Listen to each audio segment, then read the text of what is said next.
the story? Whose side of the story? Both sides of the story. Whose side of the story? Both sides of the story. Both sides of the story.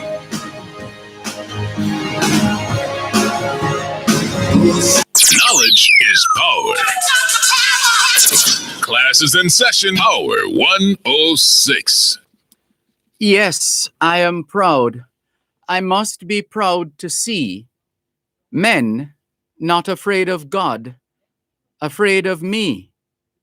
Safe from the bar, the pulpit, and the throne, yet touched and shamed by ridicule alone.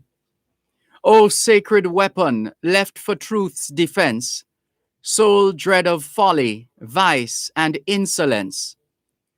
To all but heaven-directed hands denied, the muse may give thee, but the gods must guide. Reverent, I touch thee, but not with honest zeal, to rouse the watchmen of the public weal, to virtue's work provoke the tardy hall, and goad the prelate slumbering in his stall. Ye tinsel insects whom a court maintains, that counts your beauties only by your stains, spin all your cobwebs o'er the eye of day, the muse's wing shall brush you all away.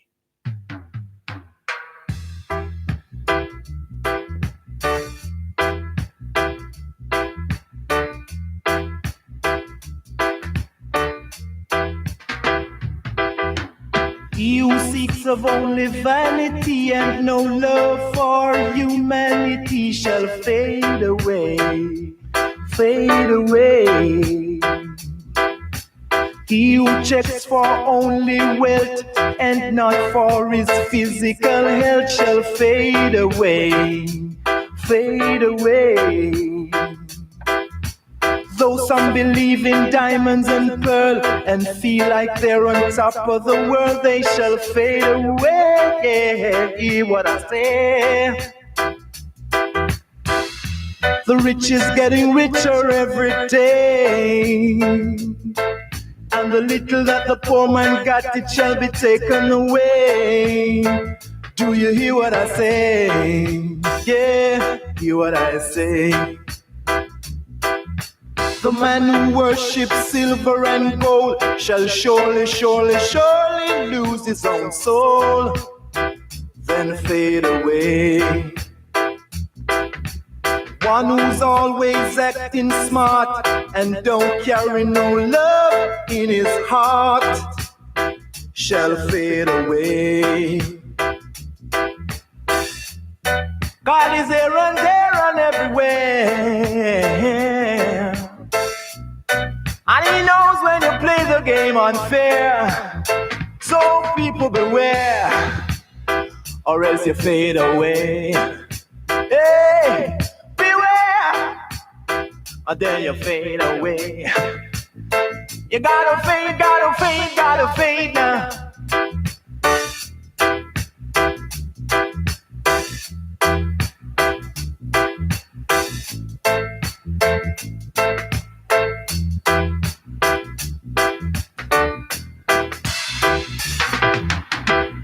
The rich is getting richer every day, and the little that the poor man got, it shall be taken away. Do you hear what I say? Hey, hear what I say.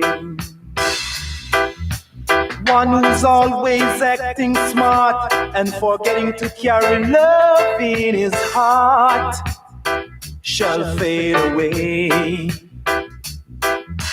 God is here and there and everywhere, and his eyes are watching you.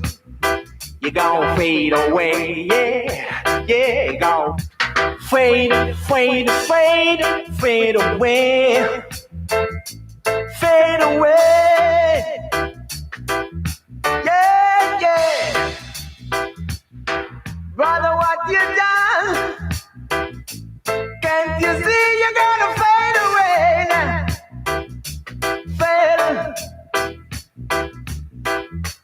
Fade in the morning, fade in the evening. Surely you're gonna fade. Yeah, you're gonna fade every day now.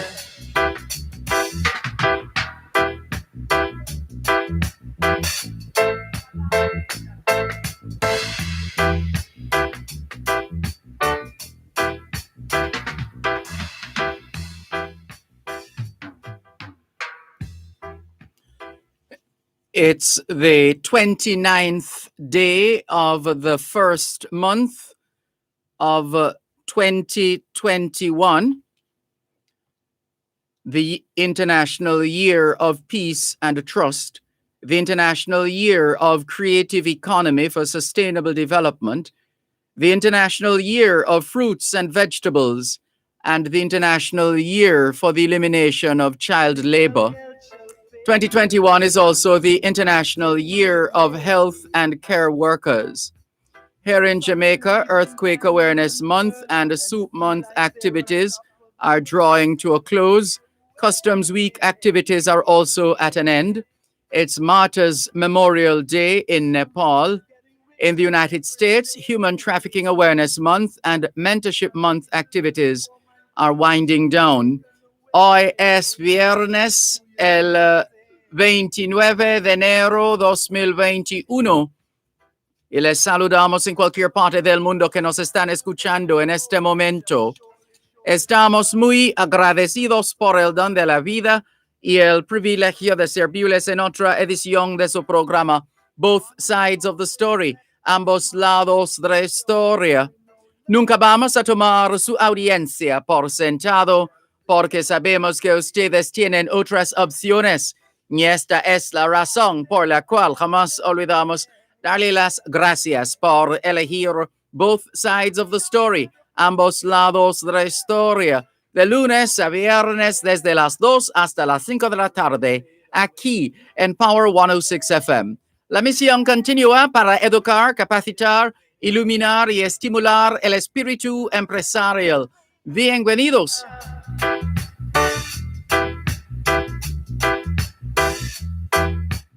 C'est vendredi le 29 janvier 2021 et nous vous saluons tous qui nous écoutez où que vous soyez dans le monde. Nous sommes reconnaissants du don de la vie ainsi que du privilège d'être à votre service pour une nouvelle édition de votre programme Both Sides of the Story, le pour et le contre.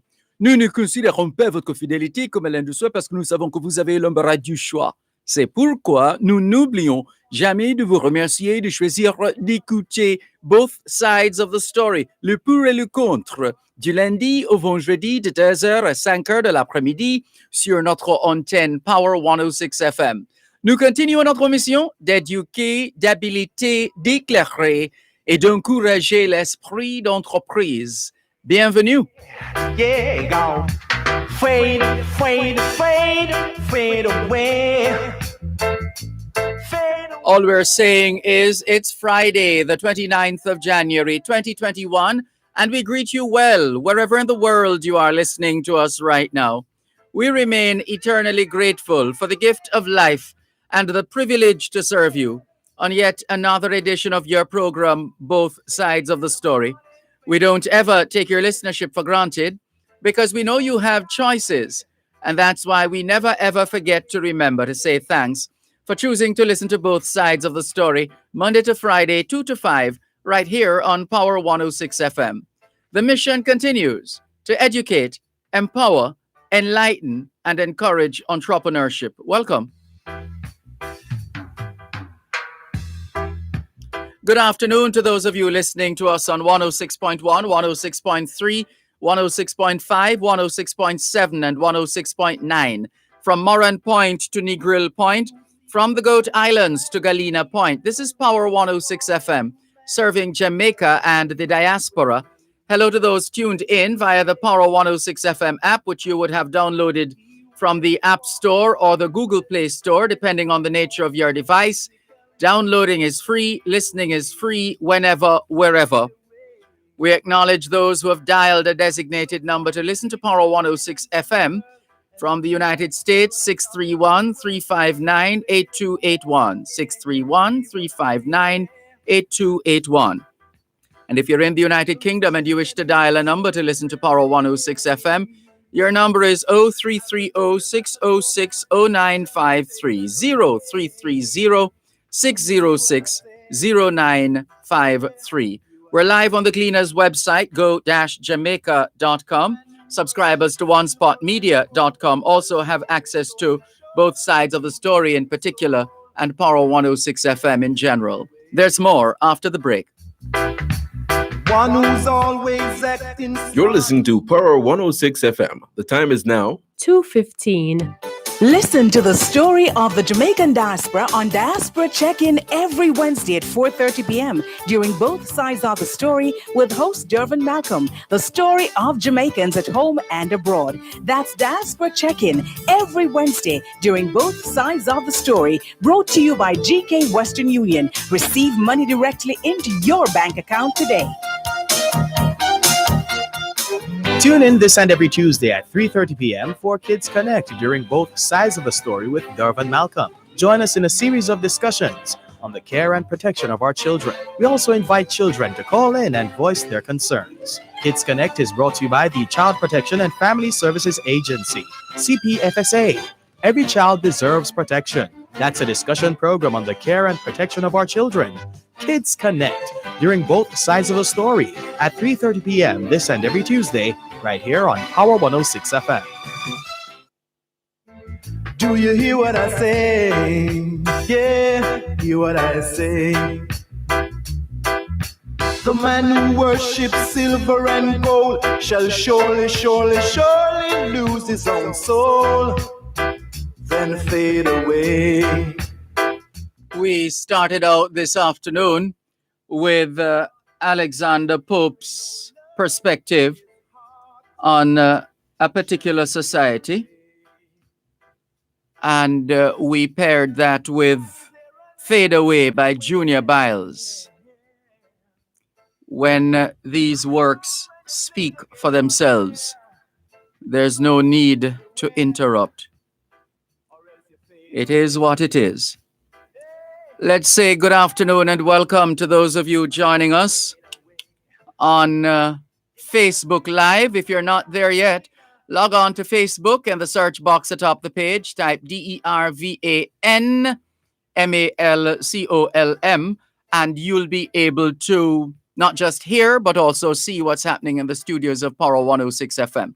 But if you don't have a Facebook account, if you have no social media account per se, you can always, once you have access to the internet, open a browser, whether Google, Bing, or any one of the other browsers, Internet Explorer, is that still around? Etc. And in the search box, type YouTube, and it should bring up the YouTube website. And if you don't see this video trending, then it means that you'll have to click on the YouTube search box, type DERVAN MALCOLM, and you'll see this live video coming at you on YouTube. We're still struggling for subscribers, notwithstanding the fact that we have close to 20,000 followers when we check all four platforms, both sides of the story, the Jamaican Diaspora Live Online, Dervan Malcolm Live, and simply Dervan Malcolm. So we do have those followers, and all we need is just about 1,000, minimum 1,000 of those subscribers, 1,000 of those followers to subscribe to our YouTube channel, and that will give us more flexibility in terms of being able to go live from almost anywhere, as opposed to needing the use of a laptop or a PC, otherwise known as a desktop, Not sure what the situation is with the tablets, but that's one way in which you can help so that this channel is able to become more dynamic, more flexible, and therefore better positioned to serve you in so many more ways. That's the idea. In the meantime, we welcome those already messaging us, like Kevin Green. He says, "Good afternoon, Mr. Malcolm. I am watching from Toronto, Canada. And it looks like some of us with hopes of going to Toronto and elsewhere in Canada will be watching from home, basically, to see when things will change in Canada, because there's a report. We saw a story earlier on. Here we go. Prime Minister Justin Trudeau today announced stricter restrictions on travelers in response to new, likely more contagious variants of the novel coronavirus, including suspending airline service to Mexico and all Caribbean destinations until the 30th of April. Trudeau has also made it mandatory for travelers to quarantine in a hotel at their own expense when they arrive in Canada. Trudeau said, in addition to the pre-boarding test Canada already requires, the government will be introducing mandatory PCR testing at the airport for people returning to Canada. Travelers will then have to wait for up to 3 days at an approved hotel for their test results at their own expense, which is expected to be more than 2,000 Canadian dollars. Those with negative test results will then be able to quarantine at home under significantly increased surveillance and enforcement. The Canadian Prime Minister says those with positive tests will be immediately required to quarantine in designated government facilities to make sure they're not carrying variants of particular concern. Air Canada, WestJet, Sunwing, and Air Transat are canceling air service to all Caribbean destinations and Mexico starting Sunday, the 31st of January, and running until the 30th of April. They will be making arrangements with their customers who are currently on a trip in these regions to organize their return flights. Justin Trudeau also said starting next week, all international passenger flights must land at the following 4 airports: Vancouver in British Columbia, Toronto in Ontario, Calgary in Alberta, and Montreal in Quebec. Those are the airports where international passengers must land: Vancouver, British Columbia, Toronto, Ontario, Calgary, Alberta, and Montreal, Quebec. Canada already requires those entering the country to self-isolate for 14 days and to present a negative COVID-19 test taken within 3 days before arrival. What a thing. It is what it is. A bit of local news here, some movements in the corporate world. Congratulations to Amiga Breeze McNabb. She has been appointed the new executive director of the private sector organization of Jamaica, PSOJ. She had been with the Jamaica manufacturers, well, from when it was just JMA, to the point where it merged to become JMEA, and now she is moving on. Congratulations. Amiga Breeze McNabb has been appointed Executive Director of the Private Sector Organization of Jamaica, PSOJ. Her appointment came into effect on the 18th of January. She served, as we said, as Executive Director of the Jamaica Manufacturers and Exporters Association. I believe she served for about, what's that, 13? Maybe about 13 years. All the best, Amiga Breeze McNabb. We look forward to keeping in touch with you. My late mother used to say the devil finds work for idle hands, and the idle hands are still at work in Jamaica. We're told that 2 vendors were shot in downtown Kingston. A joint police military operation up to midday today was underway in downtown Kingston following the shooting of a man and a woman on Princess Street. Eyewitnesses told the Gleaner that the incident took place around 10:53 this morning. The victims are said to be street vendors who operate in the area. Reports are that a gunman opened fire in the direction of the 2 vendors, hitting them multiple times. The shooter managed to escape on foot. The victims were taken to the Kingston Public Hospital by onlookers. The police say a motive for the attack has not yet been determined. More details soon. Yeah, we don't want to speculate, but we have our suspicions based on, well, we were in the belly of the beast last week. Last Saturday. And we observed a couple of things in the market district. Yeah, which aroused suspicion that we could very well have a situation where extortion continues. Let's just hold it at that for the time being, not speaking to the specific incident, but by virtue of a couple of exchanges we observed. Reluctant vendors, in a manner of speaking, and demanding individuals or individual. Yeah. We noticed a few things the other day in the market district. And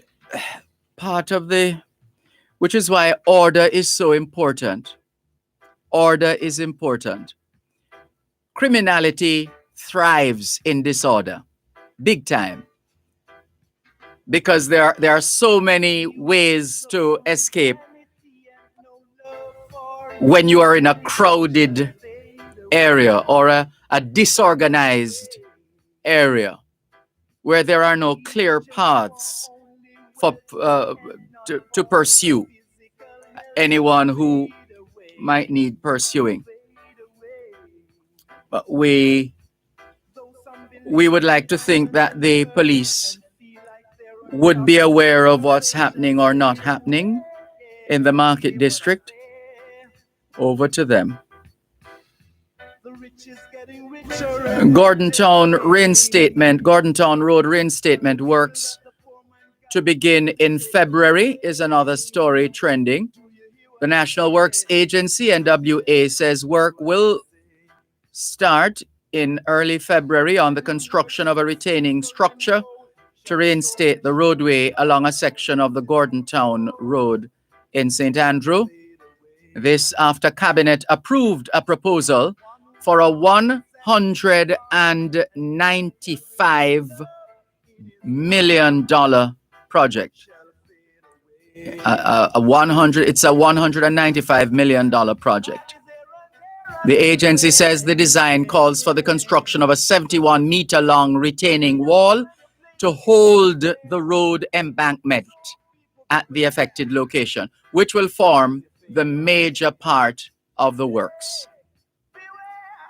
The section of the roadway located along the Pepin to Red Light corridor failed in the vicinity of Stand-Up Hill following heavy incessant rainfall late last year. Let's keep an eye on those developments. And we hope, well, let's not prejudge let's see. Taxi operator charged with murder of Canadian woman. We've been trying to find out from one of our regular listeners in Canada if, and I suspect we're still awaiting confirmation that this was the friend of whom she spoke, who had been killed in Jamaica. And it's really tragic, and we're sorry about this situation. But as with so many stories coming out of Jamaica in relation to crime and violence, there is a story. There's always a story. And we'll share the story after the break. Brother, what you done? Can't you see you're gonna fade away now?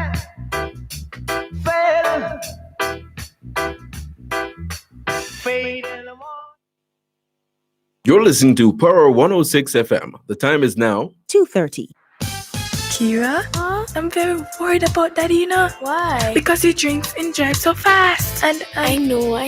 I'm worried about him too. Let's talk to him when he comes into the car. Okay, girls, ready to go. Daddy, you know we love you, right? I should hope so. But Chinel and I are worried about the way you drive. Well, as of now, all of that will change. I really love you both and I want to live to see you grow. Thank you, Daddy. Road safety begins with you. A message from the Road Safety Unit, Ministry of Transport and the Mines. Two of the biggest street parties in the world collide this Saturday on Fame Frequency. The whole place feeding Dr. Mashup. Dr. Mashup, you're needed in the site emergency ward immediately. As soca and dancehall explodes at the biggest virtual party, Fame Frequency. Turning up the heat, King Tash and Whiskey from Fame 95 FM, DJ Roderick Howell from Hits 92 FM, and DJ Kamar Genius from Radio Jamaica 94. And it gets more intense. Prep for soca or dancehall and join Ashley and Talia in our VIP Watch Yourself area. Soca and dancehall mash up the place this Saturday, January 30, 9 p.m. to midnight. Live on RETV, Fame 95 FM, Hits 92 FM, One Spot Media, and across selected social media platforms. Fame Frequency is powered by Smirnoff Smash. How do you smash? You must be 18 years or older to drink. Drink responsibly.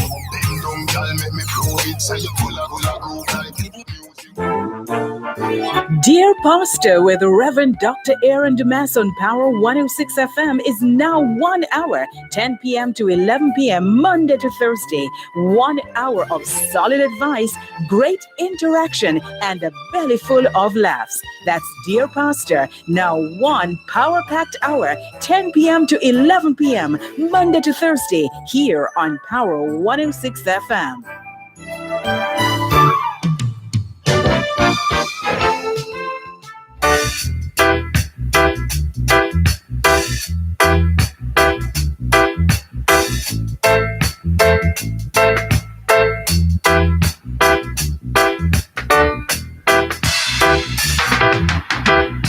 The rich is getting richer every day, and the little that the poor man got, it shall be taken away.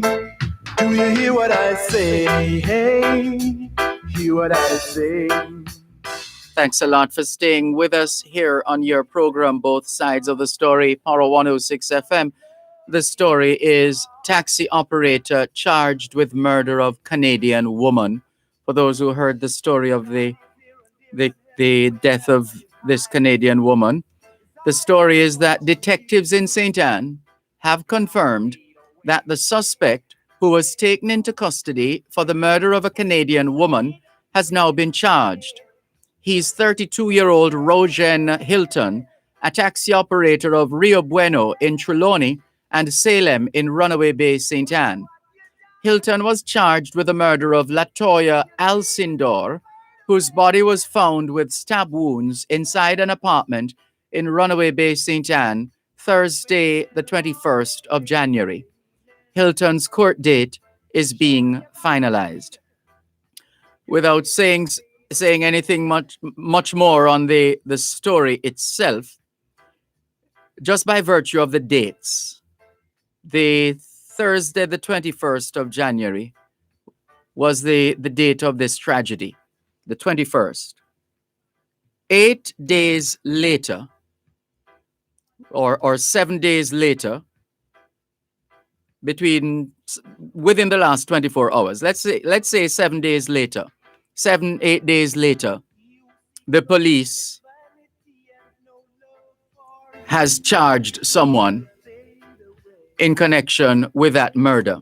And this is why we've been saying for a little while now that as much as we are expecting more from the security services, both the army and the police, and yes, we want them to do more, we want them to achieve more, we want to get a greater sense of safety, not by virtue of what they say, but by what we feel on the ground in our communities and elsewhere, which would be a function of the work being done. So we would feel their presence. So outside of that need for more and greater levels of intelligence gathering and evidence gathering and surveillance, etc., what we have been seeing is a greater level of efficiency in moving from, sadly, after the death of the individual, to finding someone culpable for the crime, which is a key area in enhancing safety and security, or put another way, in fighting crime. Because one of the key components that acts as a deterrent, or should act as a deterrent, is the rate at which those who commit crimes are caught. That is key. The likelihood of being caught after having committed a crime. The more we're able to increase more rapidly the rate at which suspects are brought to justice, the longer some people will take before committing a crime. And hopefully, as they are contemplating it and they realize that the environment is getting too uncomfortable for them, that they will either change their mind and ultimately change their behavior, or that they will be, that whatever is being planned, whatever they would be planning, would be intercepted, so that and the police tell us that they don't, an area of their work that they don't publicize too much, if at all, is where they have prevented crimes from taking place. In other words, the number of lives that they would have saved by through surveillance, intelligence gathering, the employment of technology in the fight, etc. So this is another example. The speed with which people are being brought to justice. Now, we still have a far way to go, no question about that. But I'm just saying, in my short time on this earth and my time in media, where there was a time when, well, let's not even go back there, but let's just say that there is enough evidence up to this point that the police at a certain level within the police and the army, at a certain level within the leadership, are putting in place or have in place some key tools that they've been employing, which have been bringing results. We heard a couple of days ago about a young man, and it's so sad when young people end up being imprisoned. All that potential wasted. So sad. But again, if we agree that we have laws in this country And we agree that those of us who breach the laws, whether from a civil perspective, as in a civil matter, to a criminal matter, we have to suffer the consequences. It's just a fact of life. But it's always sad when promising young people end up in these situations. And sadly, they are the perpetrators. The majority of the perpetrators are young people, and the majority of the victims are young people. Let's clear some more of these stories. Montego Bay transportation mogul Ralph Smith has died. Transportation mogul Ralph Smith has died. He founded the Montego Bay headquartered Tropical Tours. For those who have ever used the services of Tropical Tours, or you see these branded buses, Tropical Tours, well, the man behind Tropical Tours, transportation mogul Ralph Smith, has died. Condolences to his family, friends, colleagues, and all those who are just sad to see another Jamaican go.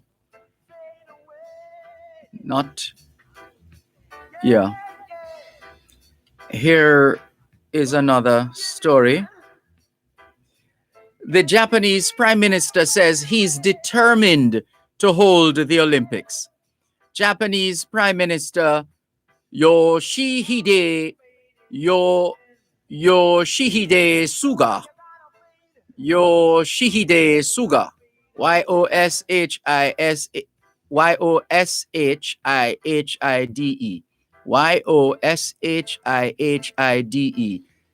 Yoshihide Suga. Suga, S-U-G-A. The Japanese Prime Minister Yoshihide Suga says despite growing uncertainty as coronavirus cases rise in Japan, renewed his determination today to host the postponed Tokyo Olympics this summer as a symbol of human victory over the pandemic. That's not a bad way to look at it, except that we still need to be careful and try our best to be as successful as the cricketers have been in staging these test series and other cricket tournaments. Like I was watching the T10 internationals.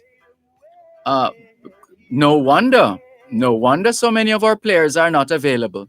One team alone had Dwayne Bravo, Evan Lewis, and Fidel Edwards. I didn't even recognize Fidel. His hair was all plaited. But anyway, yes, I was just making the point that clearly there are some lessons that can be learned from the ways in which, or let's just put it as one, the way in which the cricketing world has been able and is still able to stage these tournaments. Mind you, the Olympics, the Olympics is in no way a cricket match, right? It is a huge endeavor. Huge.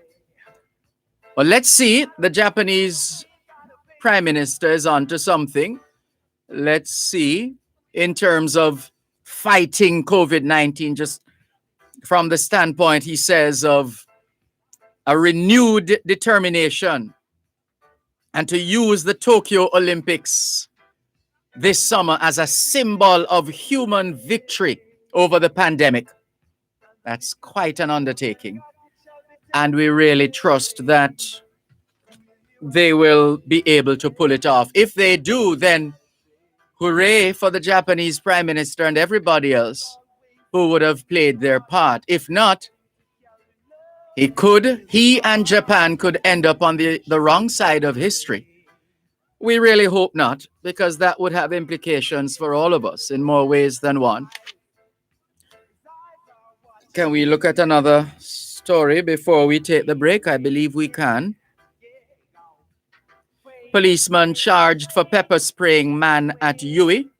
A policeman has been charged with assault occasioning bodily harm following an incident where a male was pepper sprayed at the University of the West Indies, Mona, on the 28th of April last year. This is another demonstration of the level of accountability. Nobody's above the law, even those who swear to enforce and uphold the law are subject to the very same law. One moment, please.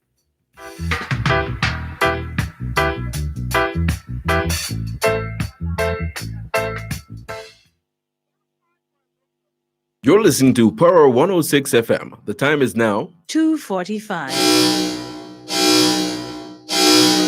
COVID-19 is still here. Always wear your mask correctly while in public places, covering your nose and mouth at all times.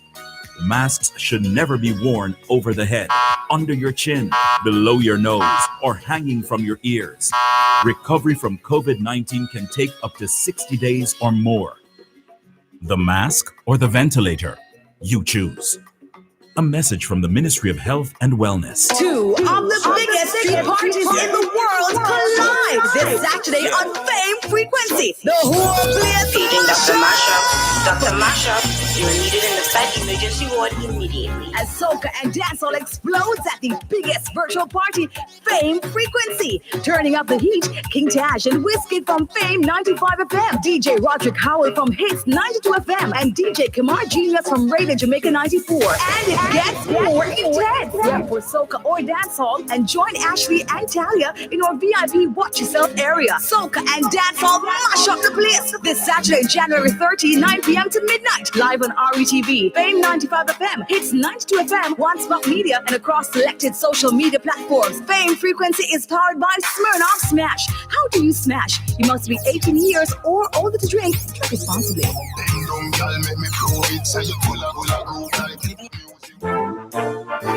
Dear Pastor with Reverend Dr. Aaron Damas on Power 106 FM is now 1 hour, 10 p.m. to 11 p.m. Monday to Thursday. 1 hour of solid advice, great interaction, and a belly full of laughs. That's Dear Pastor, now 1 power-packed hour, 10 p.m. to 11 p.m. Monday to Thursday, here on Power 106 FM.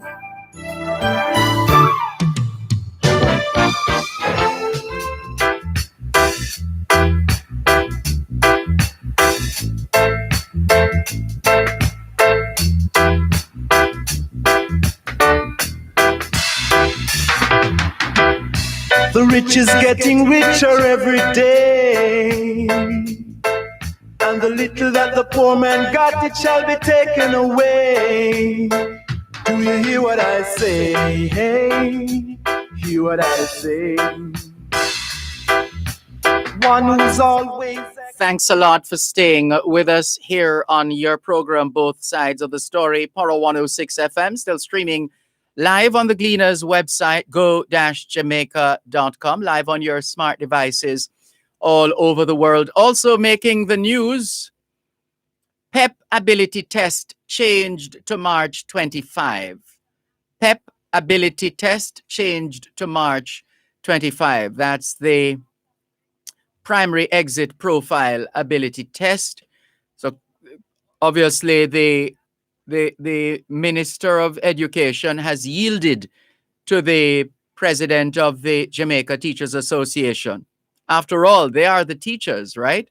And they should know, as my late mother would say, if fish come from river bottom and tell you, shark down there, right? They are the ones who are on the front line. They are the ones who are interfacing with the students, whether online, in a virtual space, or in person, face to face. And they should know if their students are ready, or when their student, there's a Buddhist saying, when the student is ready, the teacher will come. When the student is ready, the teacher will come. And that speaks to the individual responsibility that students have to demonstrate that they are ready for school, ready for work, ready to learn. And then all else will be added on to them. Right. Let's see. So that's the story. The Education Minister, Favour Williams, says the ministry will allow students more time to prepare. And so the PEP, if you missed it, the PEP ability test is now scheduled for the 25th of March. The original date was the 23rd of February. It's been shifted to the 25th of March. And the children say, hip, hip, hooray, right? Well, you're getting extra time. Take full advantage of the extra time, young people. Don't joke. Serious thing. Take full advantage of the extra time you're getting to prepare for the ability test of the PEP exam. Very important, young people. Take advantage. You're getting extra time. Use the time wisely. Good. Let's see. Citizens will have control of personal data under NIDS, and the government's public awareness campaign continues as far as the National Identification System NIDS is concerned, which technically speaking is better than having control. What does the headline say? Citizens will have control of personal data under NIDS. That's actually better than what obtains now, isn't it?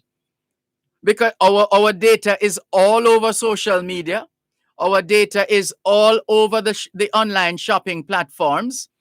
Our data is all over the furniture stores and wherever, just all over, wherever we do business or where we have to show our ID or give some other information. Yeah. It's everywhere as it is now, not just here in Jamaica. The world has our data at their disposal. Those of us who got caught in the web. You think it's by mistake it is called the World Wide Web? That was developed as a security, safety and security net, which is doing what it was meant to do. It's become easier to track people now, hasn't it? Oh, yes. Those are just some of the stories that have been making the news locally and globally. We'll fill you in on others as we go on, but we don't want to keep the patient, Miss Olive. No pun intended, by the way. That wasn't that just came out by happenstance. But we don't want to keep the patient, Miss Olive, holding for too long. She's calling through on our WhatsApp line. Miss Olive. You have to give me hospital a name, you can't just a patient me so without a name. You got to give my hospital a name. Understand me? I'm going to right till the box cover. Please watch your language, Miss Olive. This is a daytime program. Box cover. What is wrong with box cover? Box don't have cover.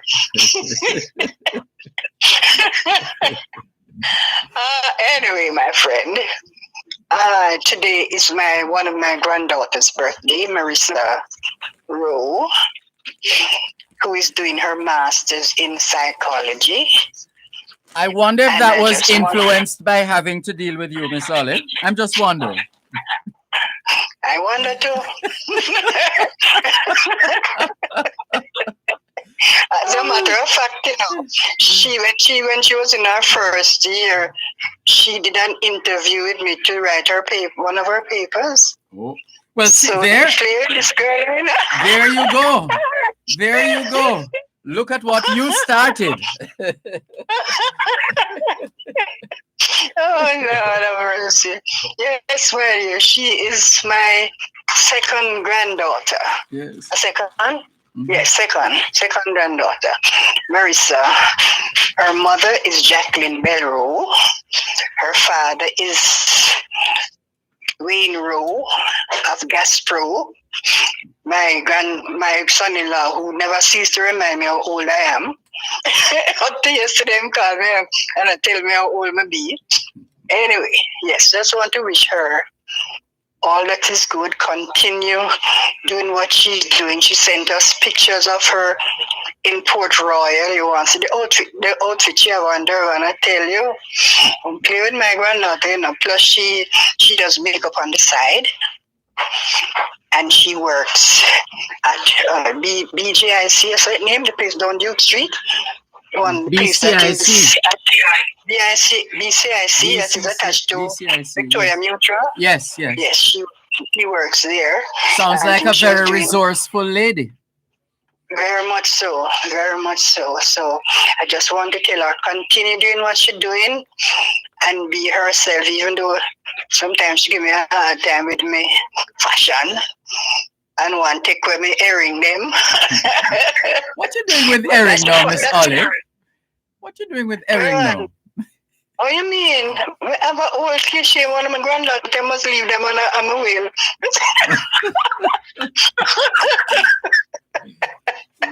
That's how we behave, Dervan. We are a bunch of mad people. Well, are they mostly hoops? Oops, my. No. Anything, anyone. Oh. As long as it's airing and it look good, it's me that. I see. Yes. I have a thing with, and you know my daughter is the same thing. Jackie. Well, you know what they say, the chip don't fly far from the block. Never, I know the chip on the chip on the chip. So the chip never stops. Anyway, I just thought I would call you because I heard Bergerman a while ago, earlier on his station. I just saw it on my phone. So and I sent birthday greetings to her on NCU this morning because her mother is a past student of NCU. So, and I listen to them in the mornings, early morning. So I am all over the place there. That's fine. That's called freedom of choice. That's right. I listen to them all. I listen to Miss Lady there who don't have no sense on RJR this morning.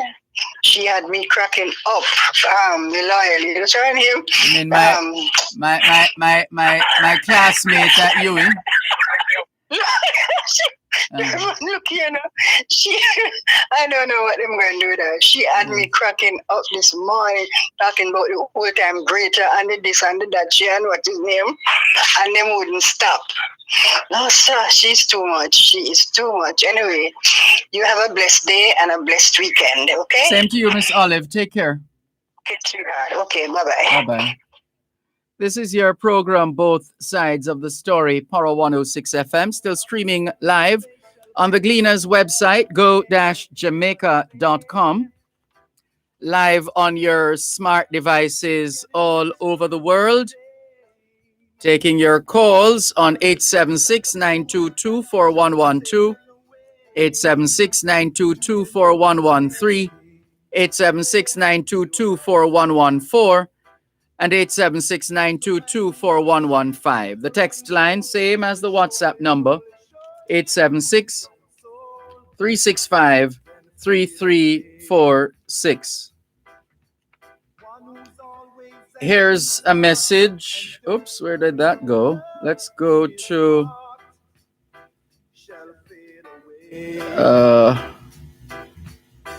this one. Ricardo in Glengoff, St. Catherine. As usual, wishing happy Sabbath to all the Seventh-day Adventists listening from across the world. When it comes at sunset, we join you, Ricardo, in conveying Sabbath greetings to members of the Seventh-day Adventist faith and others who perhaps are not necessarily of the Seventh-day Adventist faith, but some variation of that. They observe the Sabbath.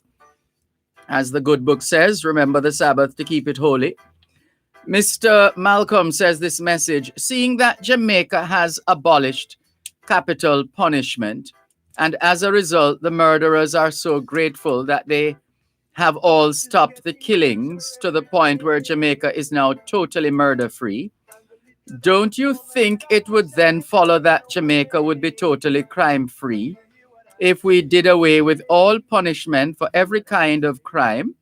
Can you imagine Jamaica as the new utopia with zero crime and zero punishment? All because we are so sympathetic and empathetic toward criminals. The sarcasm in your message is quite palpable. Thank you very much for your message. All the best. Here's another. What's this now? Who is this? This is from trying to figure out what's happening here. Who is this message from? Not seeing that now, but the person is sharing with us. Oh, it's a story. It's the story that we shared this one already. We shared this one already. This is with respect to the Canadian government's decision for travelers. Yeah, international travelers. Yes, we shared that story earlier on. Thanks anyway.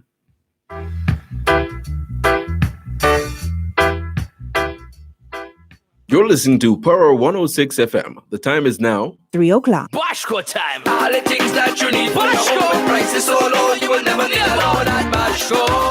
Tell it at Bashko. Bash, where you shopping? Appliances, houseware, furniture, and rugs, gifts and linens and glass and mugs at Bashko. Where you shopping? At Bashko. Tell them. Where the north or south, the east and the west. Put them all over, they must be the best at Bashko. Where you shopping? At Bashko. Tell them again. At Bashko. At Bashko. At Bashko. The store that gives you more. Dear Pastor with Reverend Dr. Aaron Damas on Power 106 FM is now 1 hour, 10 p.m. to 11 p.m. Monday to Thursday. 1 hour of solid advice, great interaction, and a belly full of laughs. That's Dear Pastor, now 1 power-packed hour, 10 p.m. to 11 p.m. Monday to Thursday, here on Power 106 FM.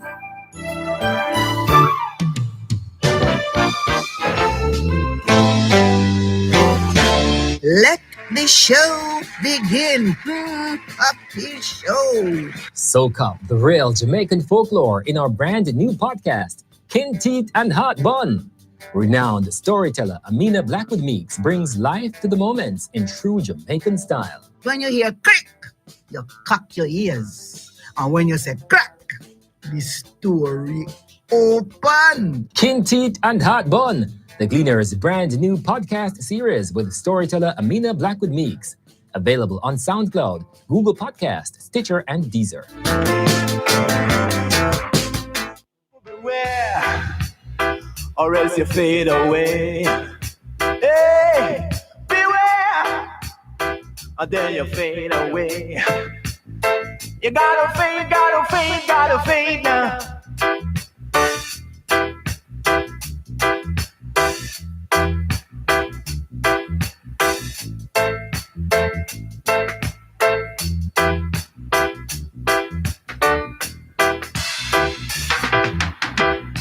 The rich is getting richer every day, and the little that the poor man got, it shall be taken away. Do you hear what I say? Hey, hear what I say. One who's always acting smart and forgetting to carry love in his heart shall fade away.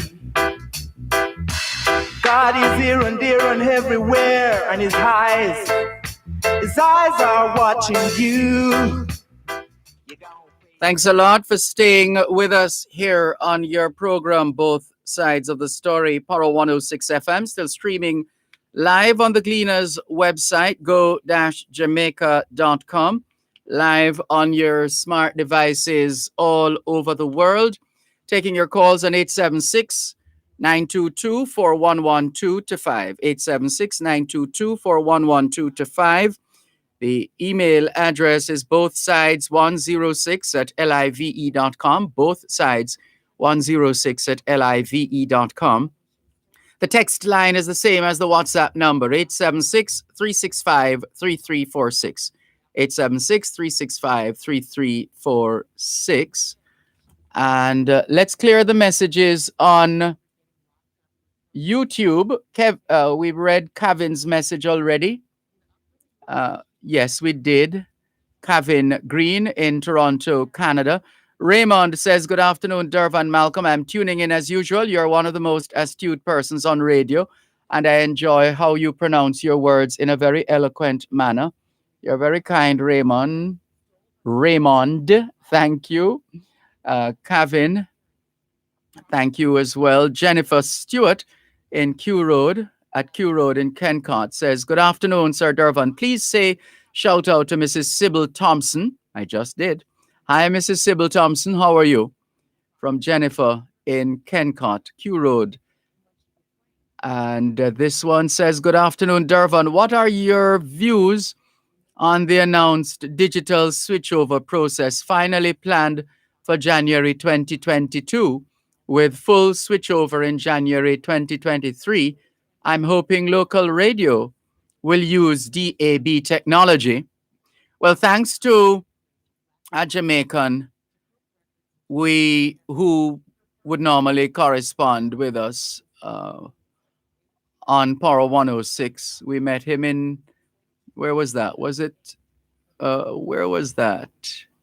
That was in somewhere in London, Brixton. I think it was in Brixton. And he gifted us with two radios. One for me and the other for Power 106. And these radios are already fitted with that kind of technology. So there is a DAB. That's one of the options, DAB technology. Whether an entire population will be able to since radio reaches more people and is and more from every walk of life, every section of the spectrum. That might take some time. TV maybe not, because already our people have been gobbling up smart TVs and touch screens and all of these things, and therefore the switchover shouldn't be too much for the majority. But let's always remember, with these advancements and the implementation of advancements in technology, let's be mindful of those who are not there yet and perhaps will never get there for whatever reason. And therefore, their provisions always have to be made for a group that you would call them vulnerable. Vulnerability manifests itself in many ways. And there, I don't know if I've answered your question or responded adequately to your message. SHV 90210. Right. Crocs O'Doyle says, a pity that the police weren't as efficient at arresting someone for the murder at the lawyer's house or at investigating the corruption at Petrojam and Nessol. They appeared to be selectively efficient. And one can understand your cynicism, Crocs O'Doyle. Crocs O'Doyle. One can understand your cynicism. It's still a mystery to all of us. And if you have been listening to this program for some time, you would have heard us on that topic over and over again. And at this rate, it doesn't seem as if anything will come out of that. But again, let's just remember that no matter who the individual is, once a matter is being brought before the court, it requires evidence if you hope to get a conviction. It requires, first of all, a level of evidence which rises to the level to the point where a judge would look upon the matter favorably, in a manner of speaking, as opposed to tossing it out. No, we remain mystified, all of us, that a murder could have been committed in this house. The occupant, according to the reports, the occupant essentially slept through all that happened. And at one stage, the police had picked up someone from was it Spanish Town? I think it was Spanish Town, and had that person in custody as a suspect, and eventually had to release that individual. Outside of that, we haven't heard much. We haven't heard much or anything to inspire confidence that our police are still not able to solve that murder in Barbican at that house. And what does that do for the individuals involved? It's not good to have that kind of thing hanging over your head. Who would want that to be hanging? That someone was murdered at your house, you were at the house. Whether you were awake or asleep is another thing. And nothing comes out of it. So ultimately we're going to hear, people are naturally going to speculate. I wonder, when is the next scheduled press conference of the Jamaica Constabulary Force? It would be good to find out when that is, to see and to get that question in, or just to place a call to the police commissioner's office, or who else? The police commissioner's office, or the communications department of the police, to try to get an answer. What's the status of that case where someone was murdered at the lawyer's house, which has made the news? It is a fact that the murder took place at the home of a well-known attorney at law. And he will have this hanging over his head for a long time, for the rest of his life. Quite frankly, that's just a fact of life, because this matter remains a mystery. This crime remains a mystery. Yeah. So we take the point, Crocs Odile, we take the point, and we understand your cynicism. And with respect to corruption at Petrojam and Nessol, those matters have in fact been investigated. Certain actions have been taken, except that we don't know. So we don't know of any criminal charges or sanctions being laid on anyone who had anything to do with Petrojam. Or I think in the case of Nessol, I'm trying to remember, there was an individual,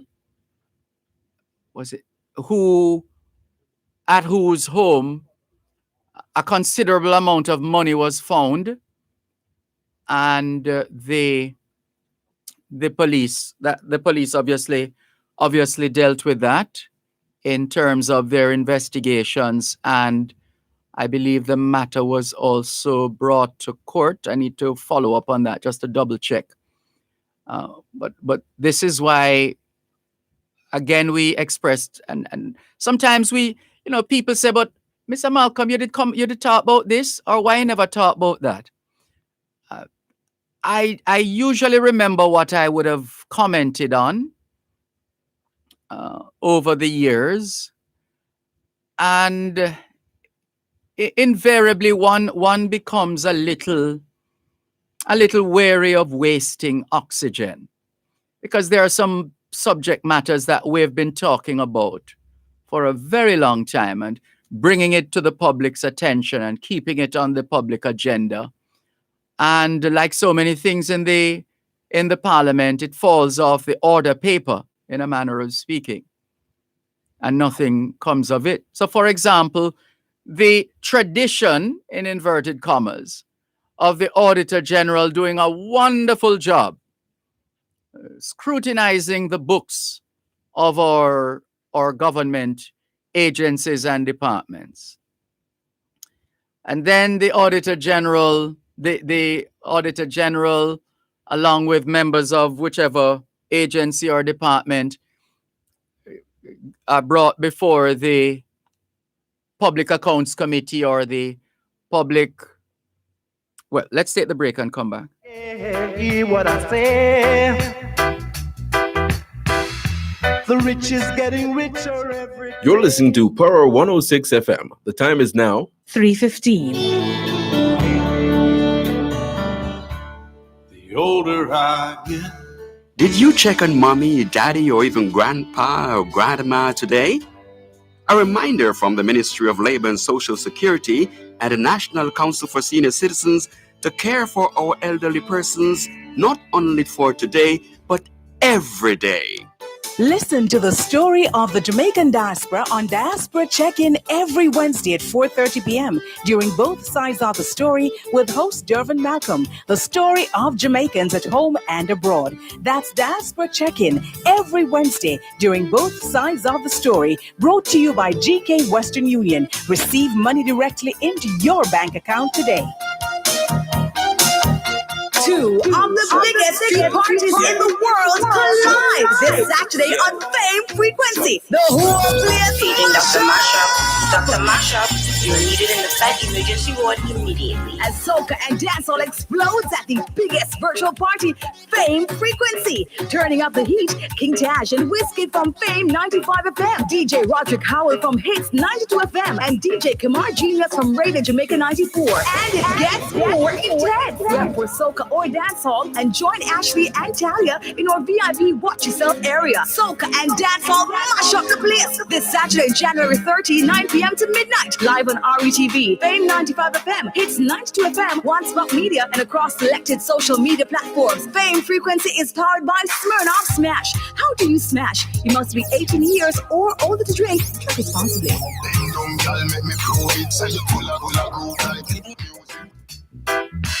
God is here and there and everywhere, and his eyes are watching you. You gon' fade away, yeah, yeah, gon' fade away, fade away,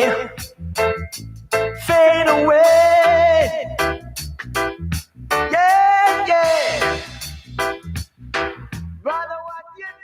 17 minutes past 3 o'clock in the afternoon, here at Broadcast House 32, Lyndhurst Road, Kingston 5, St. Andrew, Jamaica. We were making the point, going to the break, that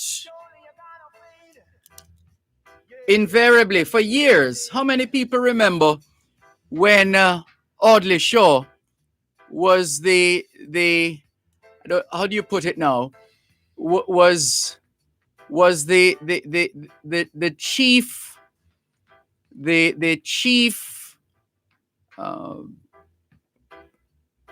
I'm just trying to properly put it, but essentially he made his reputation, or developed a reputation, of ferreting out scandals in ministries and departments and agencies. So there was a time whenever Audley Shaw spoke, everyone would gather to listen. Okay, what's the latest scandal now, or the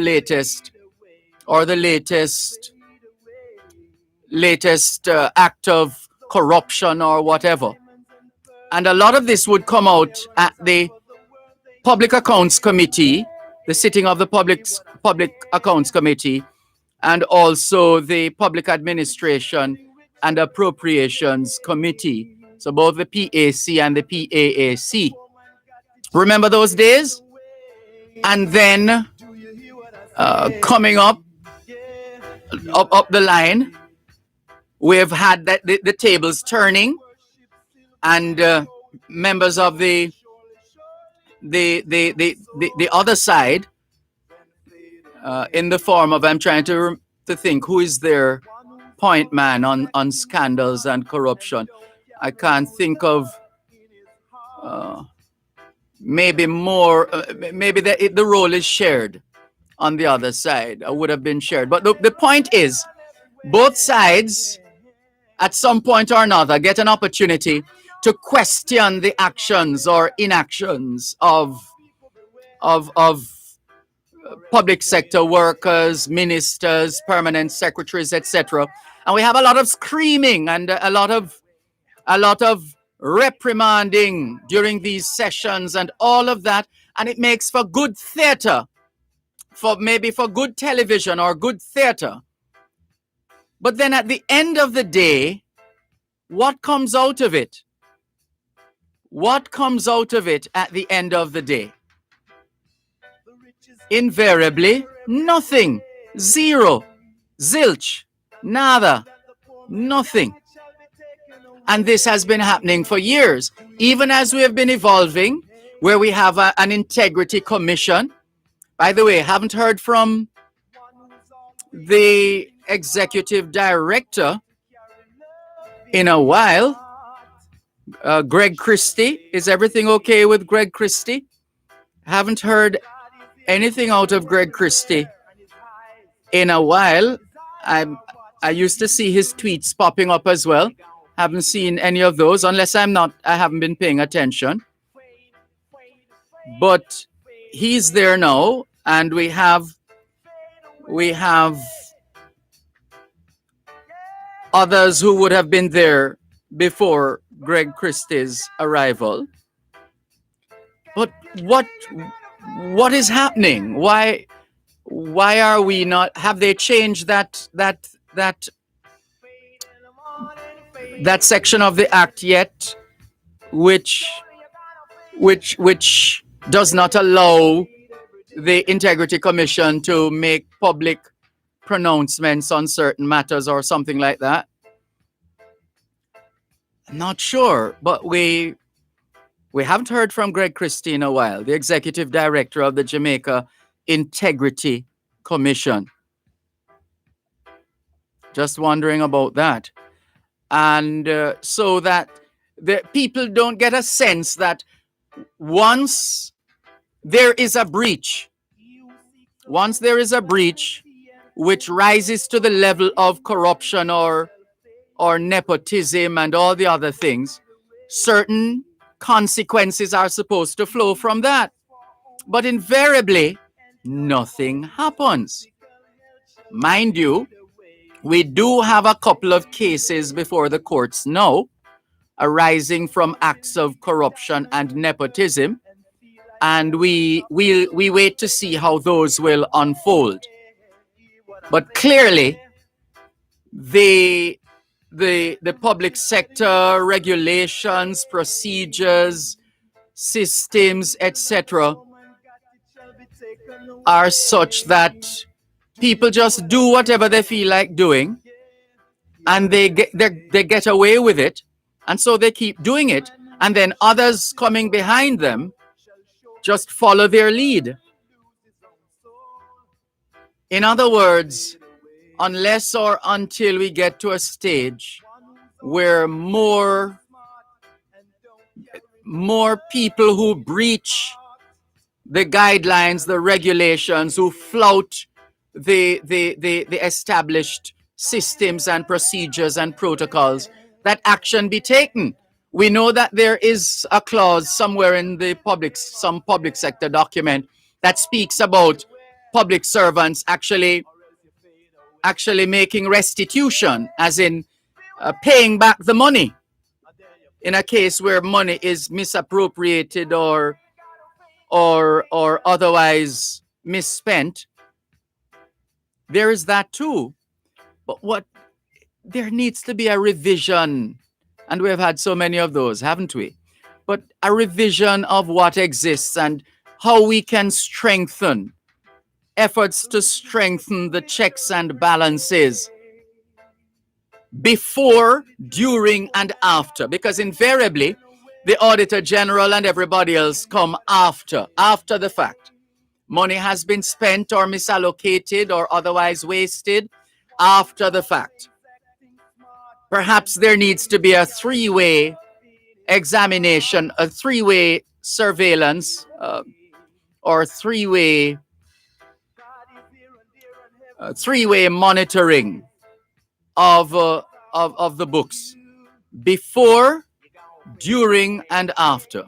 Before money is spent, while money is being spent and work is being carried out, at the end, after the money has been, etc. So that if we have such a system, just as in a factory, the production line, there are those who are trained to look out for faulty products. And in some cases, the technology can identify faulty products. But you always need the human element.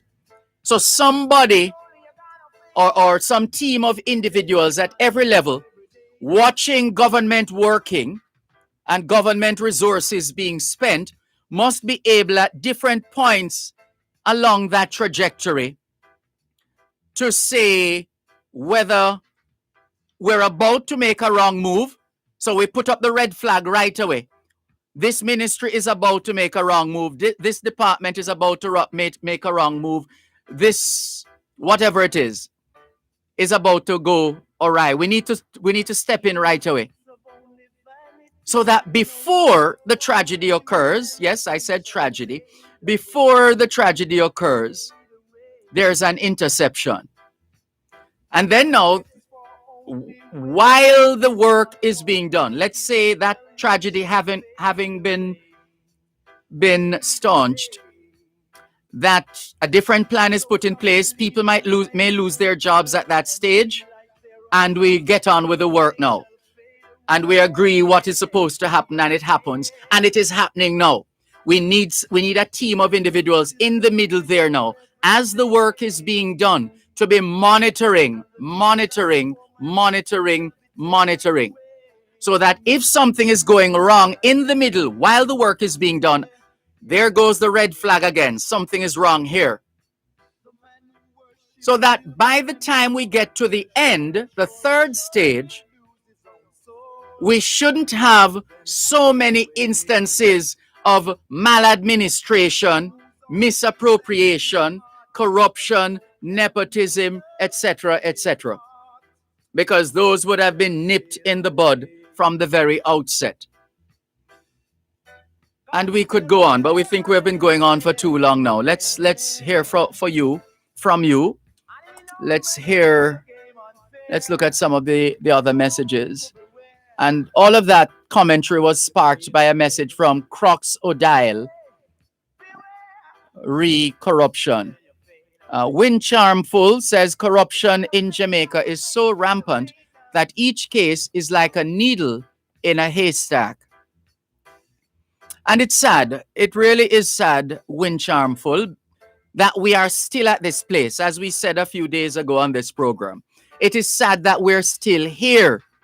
We really should have moved away from this place a long time ago, because we have seen and experienced what corruption, misappropriation, nepotism, and all these things have done to our country and are still doing to our country. And all of us are going to be suffering at some point or another, even if we're not suffering right now. We really need to move past this place. We have been here for too long. Robert Gray says, hi, Dervan Malcolm. Good to know that your YouTube live broadcast is now up and running, providing more options for tuning in by your audience. Awesome.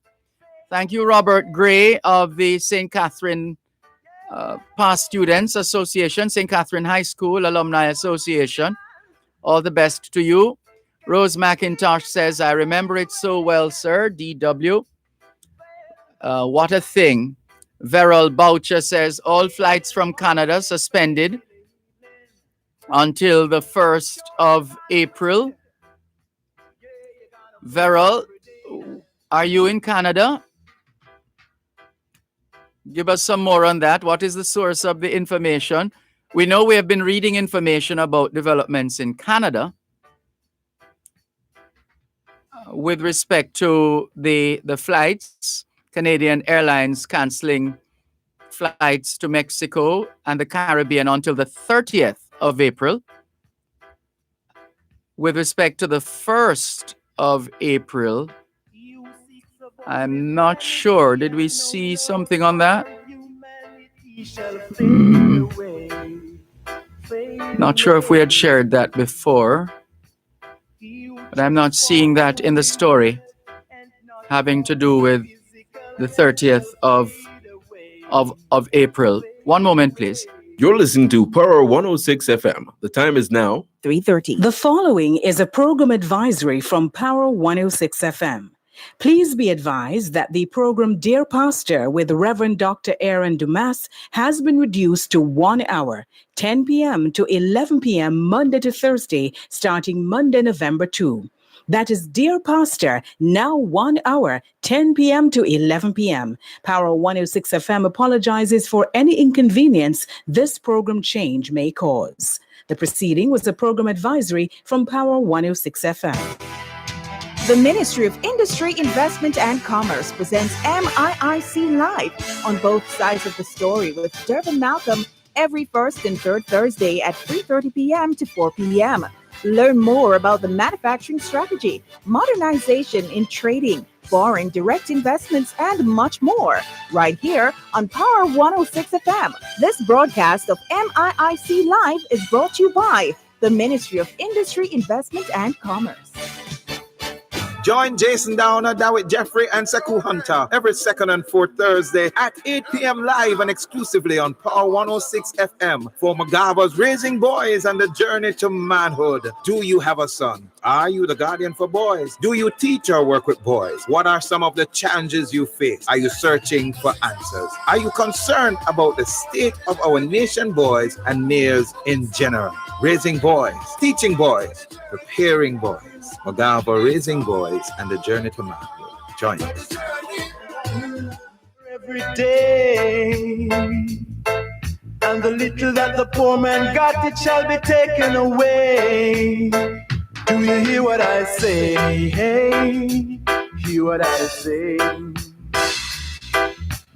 One who's always acting smart and forgetting to carry love in his heart shall fade away. God is here and there and everywhere, and his eyes are watching you. You're gonna fade away, yeah, yeah, you're gonna fade away. Thanks a lot for staying with us here on your program, Both Sides of the Story, Power 106 FM, still streaming live on the Gleaners website, go-jamaica.com. Mr. Mills, I was talking to Mr. Mills off air. He called us on the WhatsApp line, so we're going to give him an opportunity to speak on air. Mr. Mills, welcome. Yes, sir. Yes, I have that 3 days for cut the salmon. So if any of them here, they can just call your number. My number still is 77 96 31 8. And brother wanna have a 60 still. And comfort you have to do a real relation. And if anyone can manage that, they can call me also. So you want someone to cut a tree in your yard? That's number one. Now, and the second one sound a little. Say that again. What was the second one? I don't hear that, sir. What was the second thing? You said you want someone. You're looking for someone who can cut a tree in your yes, yard. What's yes, the other thing? Yes, yes, sir. What's the other thing? Oh, the table. I have a 6-piece table. I want to let it out to someone. You have a six piece or a 6-seater? 6-piece. 6-piece. But the table, yes, sir, the table. Uh-huh. That means a table that can seat 6 people? Metal table, yes, sir. Metal. In very good condition. Yes, sir. Yeah. Sorry to go away with it, but I don't have the space. Yes, sir. Right. So if anyone here, they can call you or call me straight. All right. Yes, sir. All right. Thank you, Mr. Mills. All the best. Thank you, Don, and I wish you the best for the new year with good peace and love as usual. And you may continue your good work because I know I rejoice over your work all the while. So I wish you all the best. And my policeman and woman, sir, especially, I can't forget about them, you know. I ask them to take the best care of themselves, you know. Look back and forward. No, have the name of Jesus with them at all times. And they will keep, guide and protect even the wrong man out there. Will respect them and honor them, as we have to honor and show respect to who set over us. So I wish for this new year, we that doing it wrong, we might do better. In Jesus' precious name, sir. Amen, Mr. Mills. Yes, sir. Thank you very much. Thank you, sir. Take care. Yes, sir. Thank you to hear me. It's a pleasure. Yes, Take sir. care. Bye-bye. That's Mr. Mills telling us that he needs someone who can cut a tree in his yard. If you have such a talent, such a skill, please, you can call us and we will, or message us. You have all our details by now. 876-365-3346. 876-365-3346. You can message our WhatsApp. If part of what you do is to use your chainsaw or whatever it is to cut down trees, Mr. Mills needs someone who can cut a tree in his yard. And he's also offering a 6-piece metal table set for whoever is in need of such a collection of furniture. How about that? Right. Let's move on. Your program, Both Sides of the Story, Power 106 FM. We see Verrill confirming that he is in fact in Canada. Read the information about all flights from Canada being suspended until the 1st of April. And Rose McIntosh says, Mr. Mills, God bless you, sir. To the phone lines once again, 876-922-4112, 876-922-4113, 876-922-4114, and 876-922-4115. There's a backlog of messages on the on Facebook Live. There's a backlog of messages on Facebook Live, which we're going to be clearing right now. Multiple messages. Where do we start? Beverline in Toronto, Canada. Audrey Smith in Southampton, England. Beverline says, Steve McDonald. Oh. Faye Weller says, blessed afternoon, everyone. To you too, Faye Weller. Beverline says, I'm reading Aviation warns new travel restrictions could force airlines bankruptcies. Inez Campbell-Brown says, good afternoon, Sir Dervan and viewers. It's a bitterly cold day here, 16 degrees Fahrenheit. Stay warm, Inez Campbell-Brown in Bridgeport, Connecticut. Beverline says, now seeing the headlines, Stephen, where Trudeau suspending Caribbean travel. Norman Wright, good afternoon to you. Norman Wright says, to Beverline, it says, this Sunday, all airlines will be canceling flights from the Caribbean to Canada. And Beverline says, yes, I'm seeing. And for how long? Milton Henry says, hi from Toronto, Dervan. I recall meeting you about 2 years ago in Brampton when the Prime Minister was here. Not sure you can comment on this. Here is my question. What happened to the corruption expose at the Ministry of Education and the Maritime University? Pinnock and Reed. That matter is before the courts, Milton Henry. It is a court matter, and we await the outcome of that court matter. Beverline says, Doug Ford says, Tana your yard, can't even pronounce the Jamaican twang. And Steve Powell is online as well, so to Lyria Baker. Thank you very much for your multiple messages. Quincy Brown says, have a good weekend, Mr. Dervan Malcolm. I'm still on retreat on Cayman Brac, returning home to Grand Cayman in February. Here's a bit of trivia for your listeners. Where was Quincy Brown actually born? A, Cayman Brac, Faith Hospital, Victoria Jubilee Hospital, Jamaica, or C, Grand Cayman Georgetown Hospital?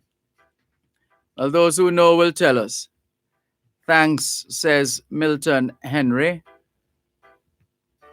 You're welcome. Thank you for your message as well. Let's go back to the YouTube channel to see some of the messages. Win Charmful says, when it comes on to politicians, there is no, and he or she has no in bold letters, no integrity. Well, that's quite a broad brush, Win Charmful Mitchell. I'm sure we can find men and women of integrity in the political directorate here in Jamaica. This one, and Win Charmful goes on to say, when they are in Parliament with their outbursts of accusations, and this person thinks it's just a matter of thief, no likes a thief with long bag. Well, you have to have proof to be able to label anyone a thief, Win Charmful. The proof is necessary, because if we're serious about clamping down on corruption and everything else, then surely, if there is evidence of theft, bring the evidence forward and let the law take its course. How about that? Rose McIntosh says, yes, bated breath indeed, Sir Dervan. Verrill confirmed, we read that already, that he was he's in Canada. Yeah, thank you very much. Let's go to the text line, same as, there's a call on the text line, which is the same as the WhatsApp number. Hello, good afternoon. Hello? Let's try again. Hello, good afternoon. No, I think Mr. Mills's line is still open, but there was a call that came in which is automatically put his call on hold. Well, whoever was calling, please feel free to call back. Let's clear these other messages now. Dell says, good day, Mr. Dervan. Lawyers, I rented a lawyer in Northwest St. Catherine, a building to use as his office for about 3 years, and right through the last general election. He has since given up the tenancy on the 3rd floor as of November 20. Can you believe this big lawyer has left me with the light bill, and JPS has disconnected my service I have called him so many times. He will not answer the phone. Well, here's something. You might see it minor, but I always like to take this one on about someone not answering the phone. We have a way of saying, me call, and you not answer the phone. Me I call you and you not answer the phone. Now that is loaded. That is loaded. On the face of it, you're saying that someone is deliberately knowing your number, deliberately not answering the phone. Now, there might very well be instances of that, but be careful how we broad brush everybody to say that them not answering them phone. And in any case, people are also free not to answer their phones. There's no guarantee that we're going to call anybody at any time and they will answer. There's no guarantee. And if they choose not to answer, so be it. But unless we can see them seeing our number coming up on the phone and deciding not to answer, then we're jumping to conclusions when we generalize to say you're calling the phone and the person not answering. One moment, please. You're listening to Power 106 FM. The time is now 3:45. The following is a program advisory from Power 106 FM. Please be advised that the program Dear Pastor with Reverend Dr. Aaron Dumas has been reduced to 1 hour, 10 p.m. to 11 p.m. Monday to Thursday, starting Monday, November 2. That is Dear Pastor, now 1 hour, 10 p.m. to 11 p.m. Power 106 FM apologizes for any inconvenience this program change may cause. The proceeding was a program advisory from Power 106 FM. Two of the biggest street parties in the world collide this Saturday on Fame Frequency. The whole place Feeding Dr. Mashup. Dr. Mashup, you're needed in the site emergency ward immediately. As soca and dancehall explodes at the biggest virtual party, Fame Frequency. Turning up the heat, King Tash and Whiskey from Fame 95 FM, DJ Roderick Howell from Hits 92 FM, and DJ Kamar Genius from Radio Jamaica 94. And it gets more intense. Yeah, for soca or dancehall, and join Ashley and Talia in our VIP Watch Yourself area. Soca and dancehall mash up the place this Saturday, January 30, 9 p.m. to midnight. Live on RETV, Fame 95 FM, Hits 92 FM, One Spot Media, and across selected social media platforms. Fame Frequency is powered by Smirnoff Smash. How do you smash? You must be 18 years or older to drink. Drink responsibly. The following is a program advisory from Power 106 FM. Please be advised that the program Dear Pastor with Reverend Dr. Aaron Dumas has been reduced to 1 hour, 10 p.m. to 11 p.m. Monday to Thursday, starting Monday, November 2. That is Dear Pastor, now 1 hour, 10 p.m. to 11 p.m. Power 106 FM apologizes for any inconvenience this program change may cause. The proceeding was a program advisory from Power 106 FM. You gon' fade away, yeah, yeah, you gon' fade away, fade away,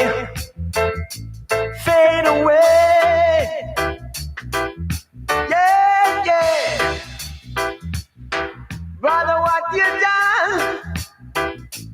Can't you see you're gonna fade away now? ¿Qué hora es en español? Son las 5 menos 12. Quelle heure est-il en français? Les 5 heures. Il est 4 heures. Il est 4 heures 12. 现在几点了？4点12分. 12 minutes to 4 o'clock in the afternoon here at Broadcast House 32 Lyndhurst Road, Kingston 5, St. Andrew, Jamaica. Let's continue with more of your calls on 876-922-4112 to 5. The text line, same as the WhatsApp number, 876-365-3346. Right, so let's get past the phone issue. You know, we like these teachable moments. let's get that out of the way now and go back to the story. I even spoke to whoever about it. Up till now, I am still getting nowhere. The law is only for poor people. Absolutely not. There is the General Legal Council. There is also the Bar Association. And you should put in writing, we humbly submit to you that you put in writing. Haven't you seen how many lawyers have run afoul of the law and have been brought to justice? So for you to say the law is only for poor people, well, maybe you're right. It's not just for poor people, though. It's for everybody. The law is for everybody. And the evidence we've had in recent years of how many lawyers being carted off to jail or prison is evidence that each and every one must subject ourselves to the laws of this country. It's just the way it is. And we do know this is not the first case of a lawyer having rent problems that has been brought to my attention. And you're talking rental of a commercial space, an office. I have also heard of another lawyer from the horse's mouth, so to speak, the individual who was being inconvenienced and otherwise almost railroaded by a very well-established lawyer in this country. Rent issues again, which is sad because lawyers would know, well, maybe because they know the law in and out, they sometimes take certain chances and push. Well, I don't know, some of them. Well, the ones we have heard of, that we know about. But they are not above the law. Listener who sent us this message, they are not. Get in touch with the General Legal Council and the Jamaica Bar Association. That's what we humbly suggest. And don't feel that your matter is not going to be dealt with. We have more than enough evidence of cases involving lawyers, cases of malpractice, and corruption, etc. And these individuals have been made to pay, literally and figuratively. And that's what we would suggest, that you take the matter to the General Legal Council, right to the General Legal Council and the Jamaica Bar Association. There's a call coming through on the WhatsApp line, same as the text line. Hello, would you like to be on air? Well, please call back after 5 o'clock because we're live on the radio now. Good. This is your program, Both Sides of the Story, Power 106 FM, still streaming live on the Gleaners website, go-jamaica.com. Driver in America says, greetings, Brother Dervan. Do you recall that poem extolling our blessed island, which you presented on your Diaspora show New Year's Day? I would greatly appreciate the title and author of same. And if you possibly can, a repeat recitation, continued blessings. We'll see how that goes, Driver in America. Thank you for your message. Another message, Mr. Malcolm, haven't you heard? Jamaicans aren't concerned about corruption anymore. These politicians have come to realize that Jamaicans couldn't care less whether they fight against corruption or not. So why should they waste their time? It's just one element of the overall crime situation in the country. Criminality is a normal part of life. So why should anyone pay a price in a country where corruption and criminality are the norm? Thank you for your message. Again, your cynicism is quite palpable. Lacey says, where is Mr. Mills living? We do tree cutting and yard cutting. Well, we will share your number with Mr. Mills, and then you can take it from there. So that's what we will do. Let's see, which one of these numbers? Mr. Mills, right. So we're going to copy Mr. Mills's number and put it in the box here. Do we have it here, Mr. Mills? Oh, this is a different number. All right, let's do this. Listeners, if we don't do it now, then it perhaps will get mixed up with all the other things that need to be done. And so we're getting it out of the way right now.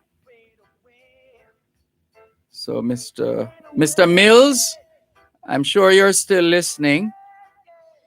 We are going to text you the contact number for someone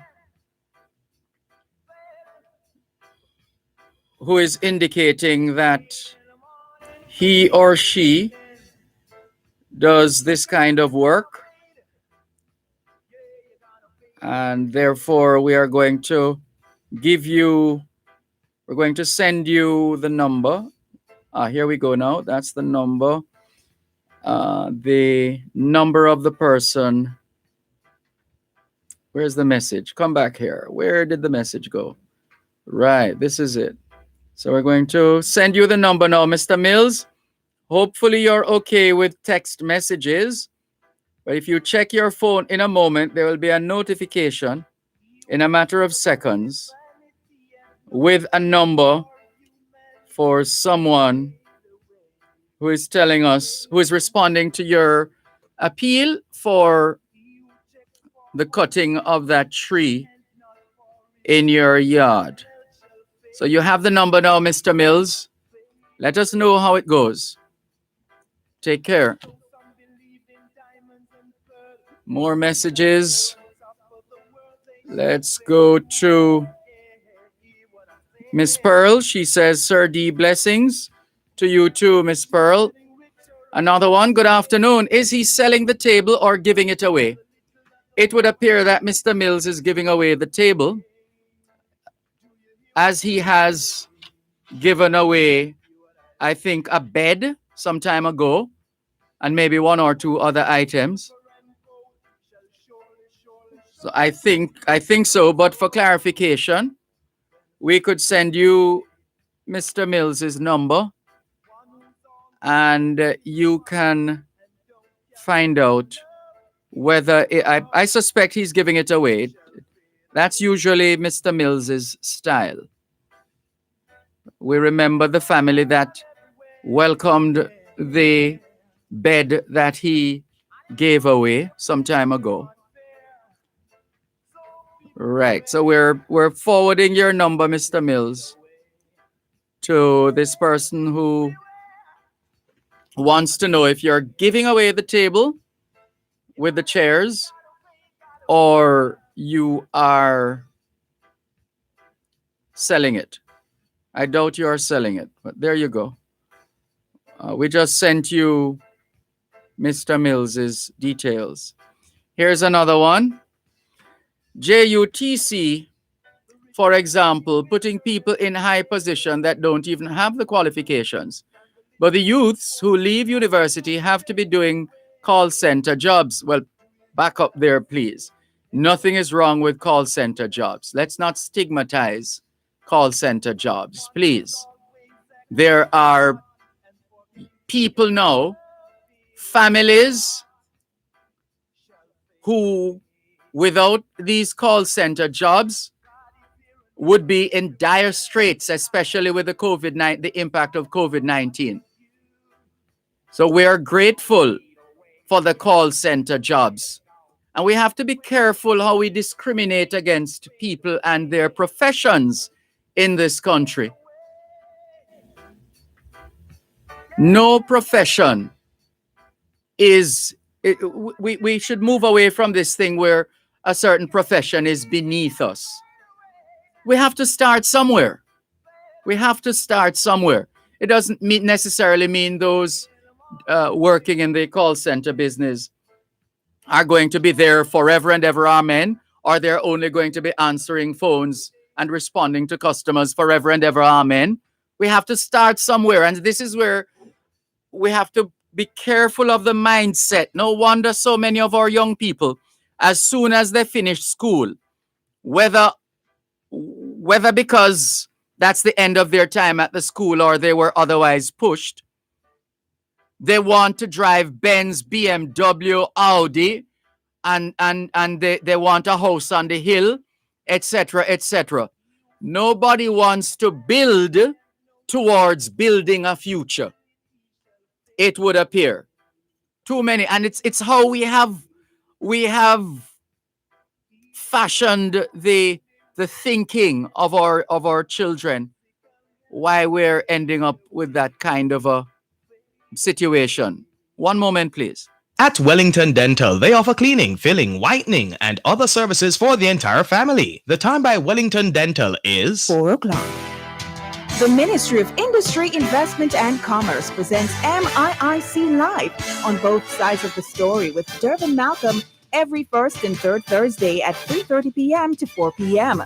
Learn more about the manufacturing strategy, modernization in trading, foreign direct investments, and much more, right here on Power 106 FM. This broadcast of MIIC Live is brought to you by the Ministry of Industry, Investment and Commerce.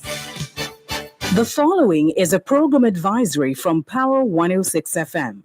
Please be advised that the program Dear Pastor with Reverend Dr. Aaron Dumas has been reduced to 1 hour, 10 p.m. to 11 p.m. Monday to Thursday, starting Monday, November 2.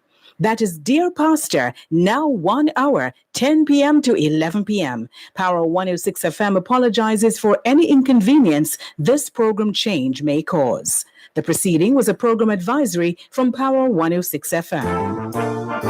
Dear Pastor with Reverend Dr. Aaron Dumas on Power 106 FM is now 1 hour, 10 p.m. to 11 p.m. Monday to Thursday. 1 hour of solid advice, great interaction, and a belly full of laughs. That's Dear Pastor, now 1 power-packed hour, 10 p.m. to 11 p.m. Monday to Thursday, here on Power 106 FM.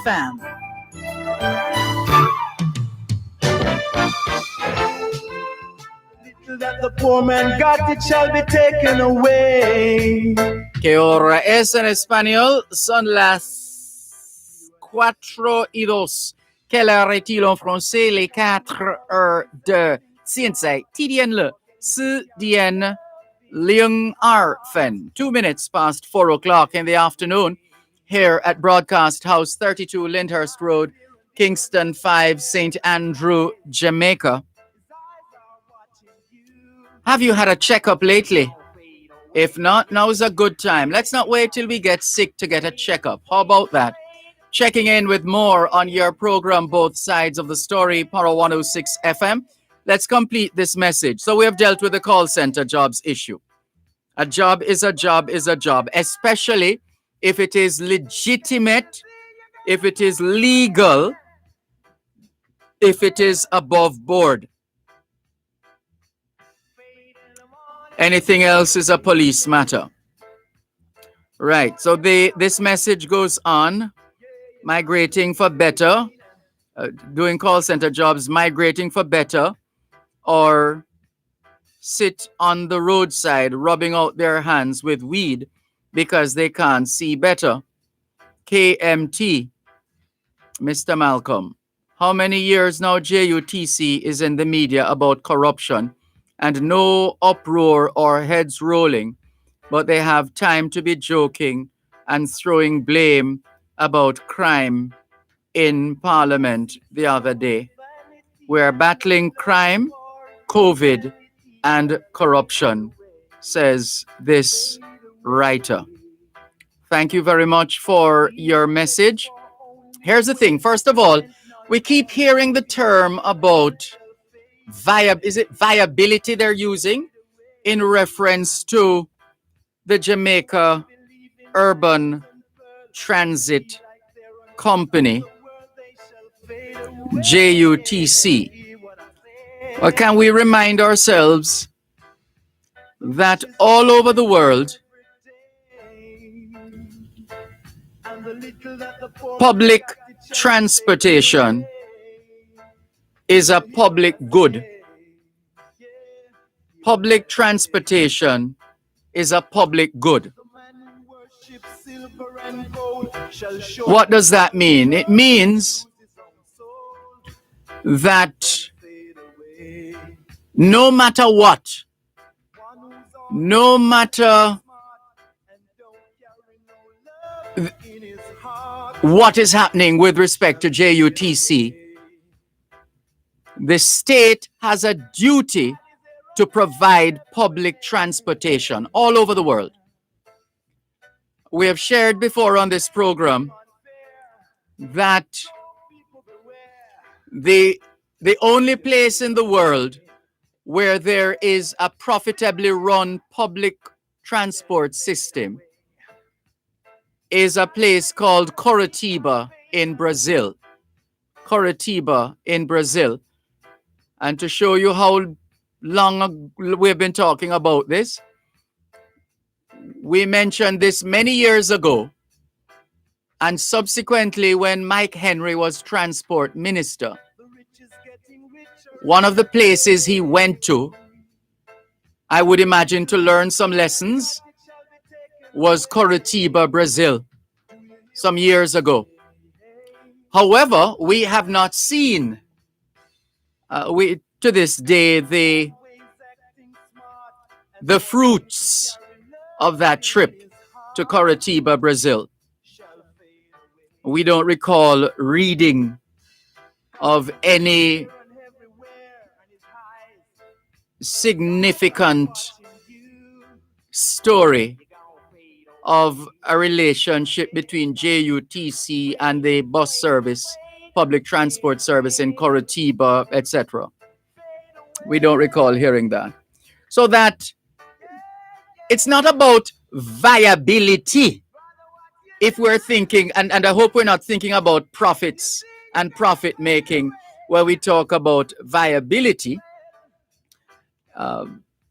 because that is usually the tendency.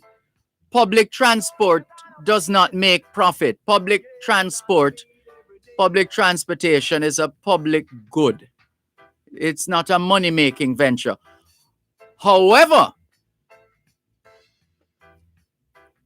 ideally, these public transportation systems should be efficiently operated.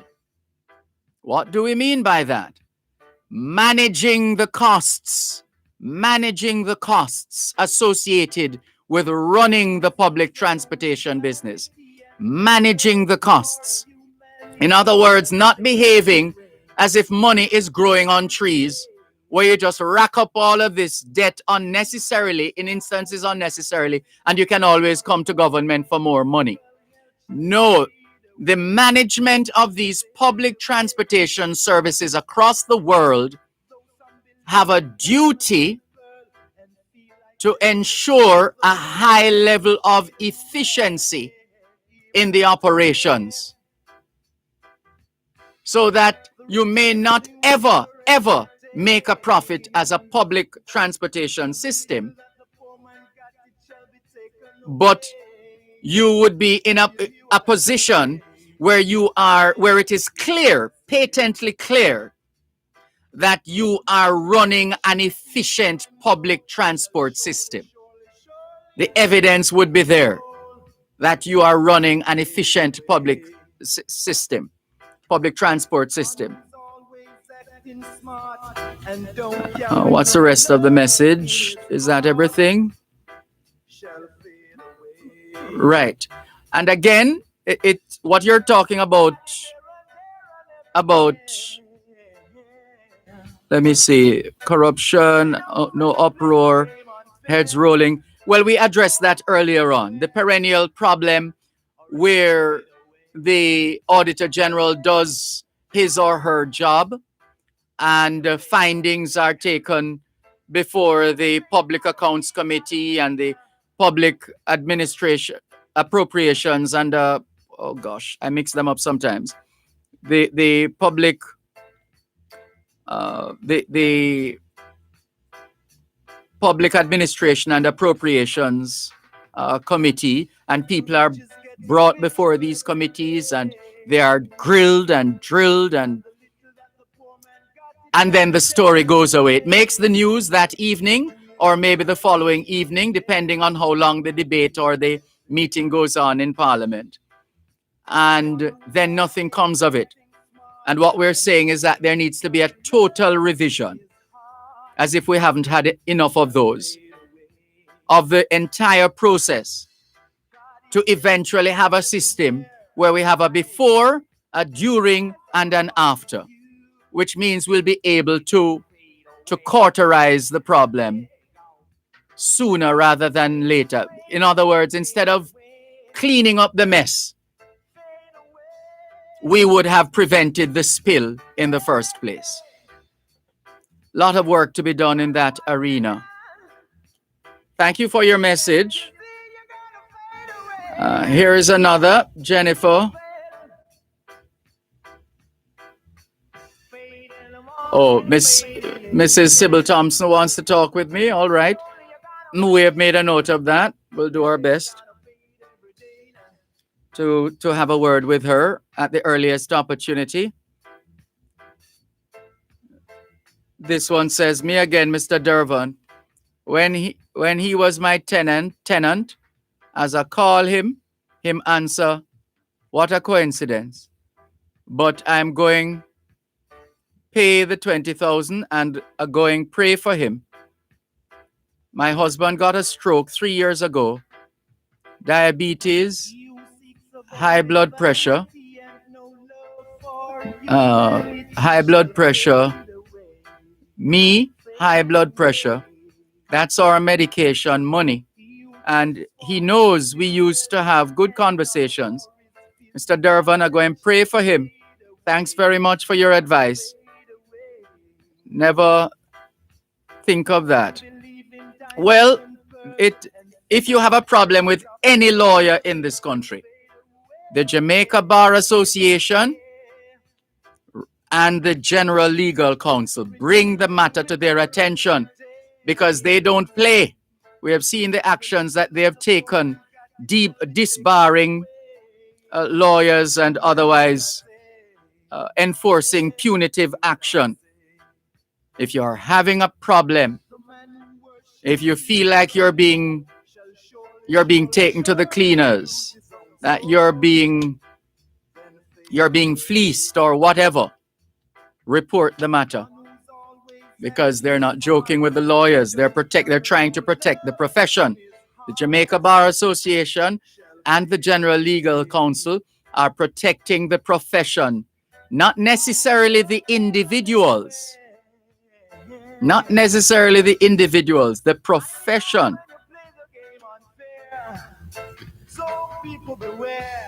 Owen says, hello, Dervan. This is Owen in Mandeville. I would like you to verify whether the report requested by the then Minister of Energy re the JPS island-wide blackout in 2019 has ever been submitted, and if so, has same been published? I have tried to research it myself to no avail. Please comment. Thank you. I don't know, Owen in Mandeville. I don't know. The most I can do at this stage is do a quick search. JPS Blackout Report.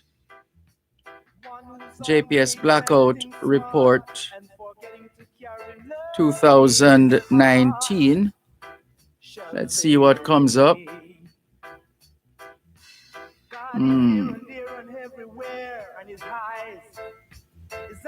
Power outage, Jamaica. Where did the story go? Thought that was. So this was the May 7, 2019 power outage. Is that what you're referring to? Just trying to see where this story leads. JPS. Oh, come on. Where did it go? Come back here. All right, this is taking a while to load. But no, the answer is no.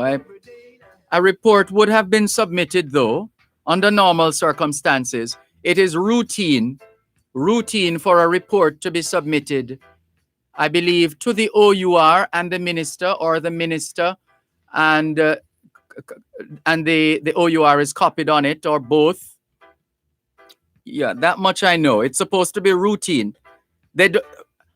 A major blackout, an island-wide blackout, or any other significant blackout is not just passed over. So even if you haven't read it or seen it or heard it, whatever the situation, it's routine for this kind of information to be presented, the details of what happened and so on and so forth, to the minister and the OUR. That's the routine.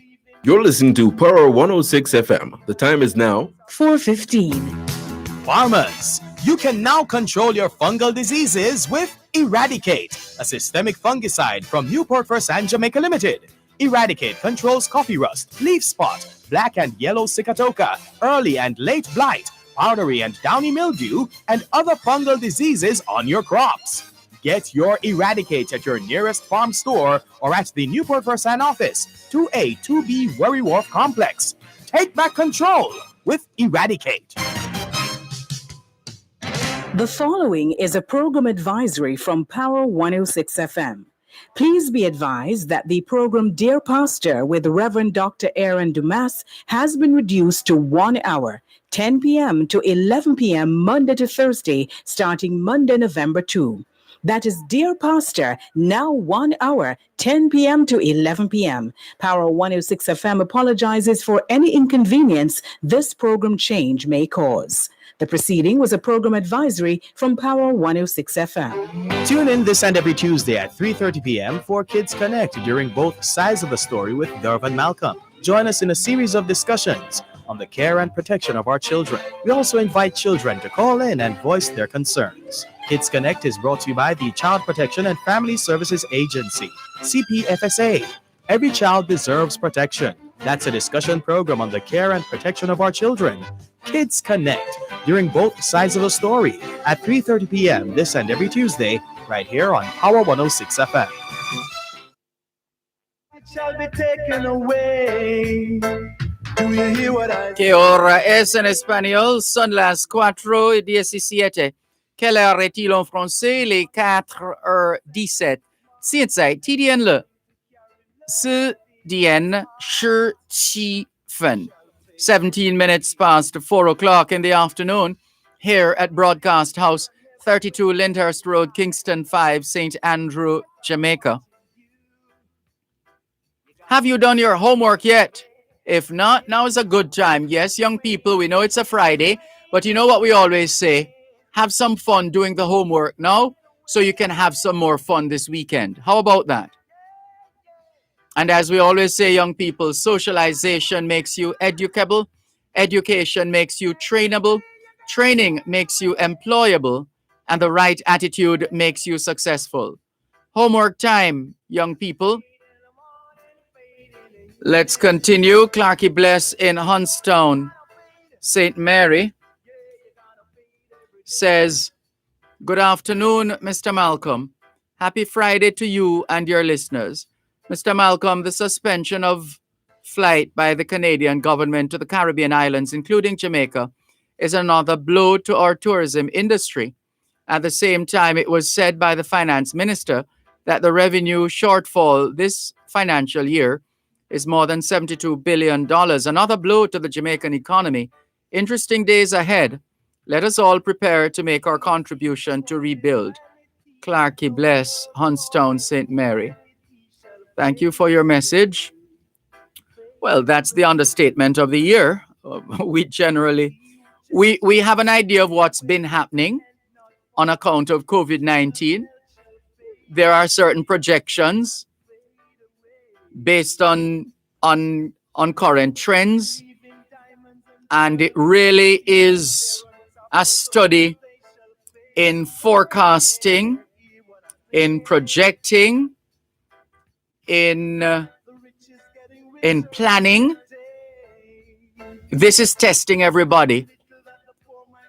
Let us demonstrate that we're up to it, one way or another. Thank you for your message, Clarky Bless in Hunstown, St. Mary. Pearl Brown says, Dervan, you are real.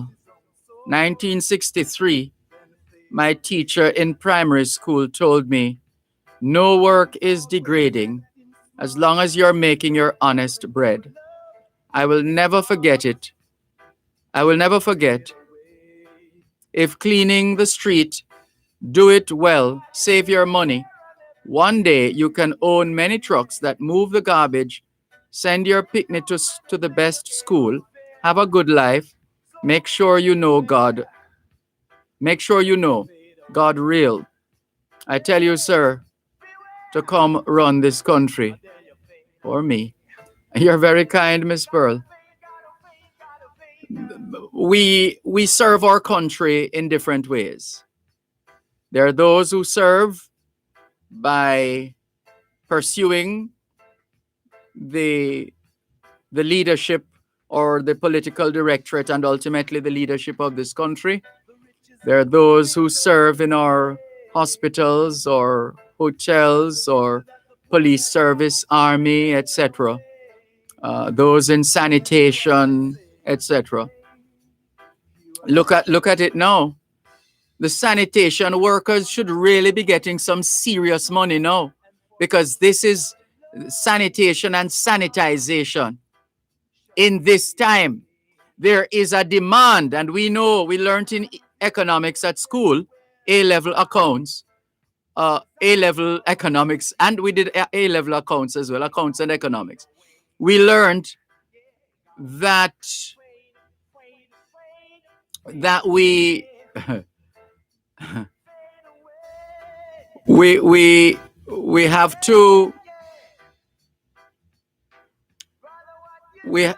to find a way. We have to find a way to get across to our people at home and abroad. And it's something we've been meaning to talk about for some time, where there is no, I'm not sure who would be in charge of this. Would the Ministry of Labor have a role to play here, where nobody knows for sure what is the range within which you pay for a particular service. So for a plumber to do X, this is the standard of payment. For a mechanic to do Y, like servicing a vehicle, for example, all other things being considered, these are the going rates. And so what we have in this country is a situation where people pay you what they think you are worth, or what they think you deserve, or what they think you should get, as opposed to paying you according to and in keeping with the remuneration standards and rates in the profession, in the respective professions? Or is it something that each profession would have to do to say this is the benchmark? These are the rates for lawyers. These are the rates for certain services for mechanics. These are the rates for certain services by plumbers, and so on and so forth. And because of that, we have some excellent tradesmen and women and excellent technicians at what they do, and they're still getting peanuts to this day. That's something that needs to be examined. Because as I was going on to say, in economics in school, we learned of demand and supply, and that when demand is high, the price is likely to follow suit when the demand is high. So if there is a limit, just like in the early days of COVID-19, when the demand for chemicals, the demand for detergents, the demand for sanitization and sanitization liquids, apparatus, all of these things. So with that increase in demand, the price would have gone up as well, because there are those who naturally take advantage of that situation. Similarly, when the prices are when the demand is low, then the price is held at a certain point, because on two fronts. One, because there is not the same kind of demand for other products and services. And so the people who are doing sanitation and sanitization, we hope you are being well paid, because you're putting your lives on the line in more ways than one, and you are needed now. The demand for your service is high. So all those who used to look down on those who this sanitization workers who would be cleaning furniture after work and cleaning up the office and so on, office attendants, etc. That is big business right now. There are companies that started relatively during COVID-19. People switched their businesses.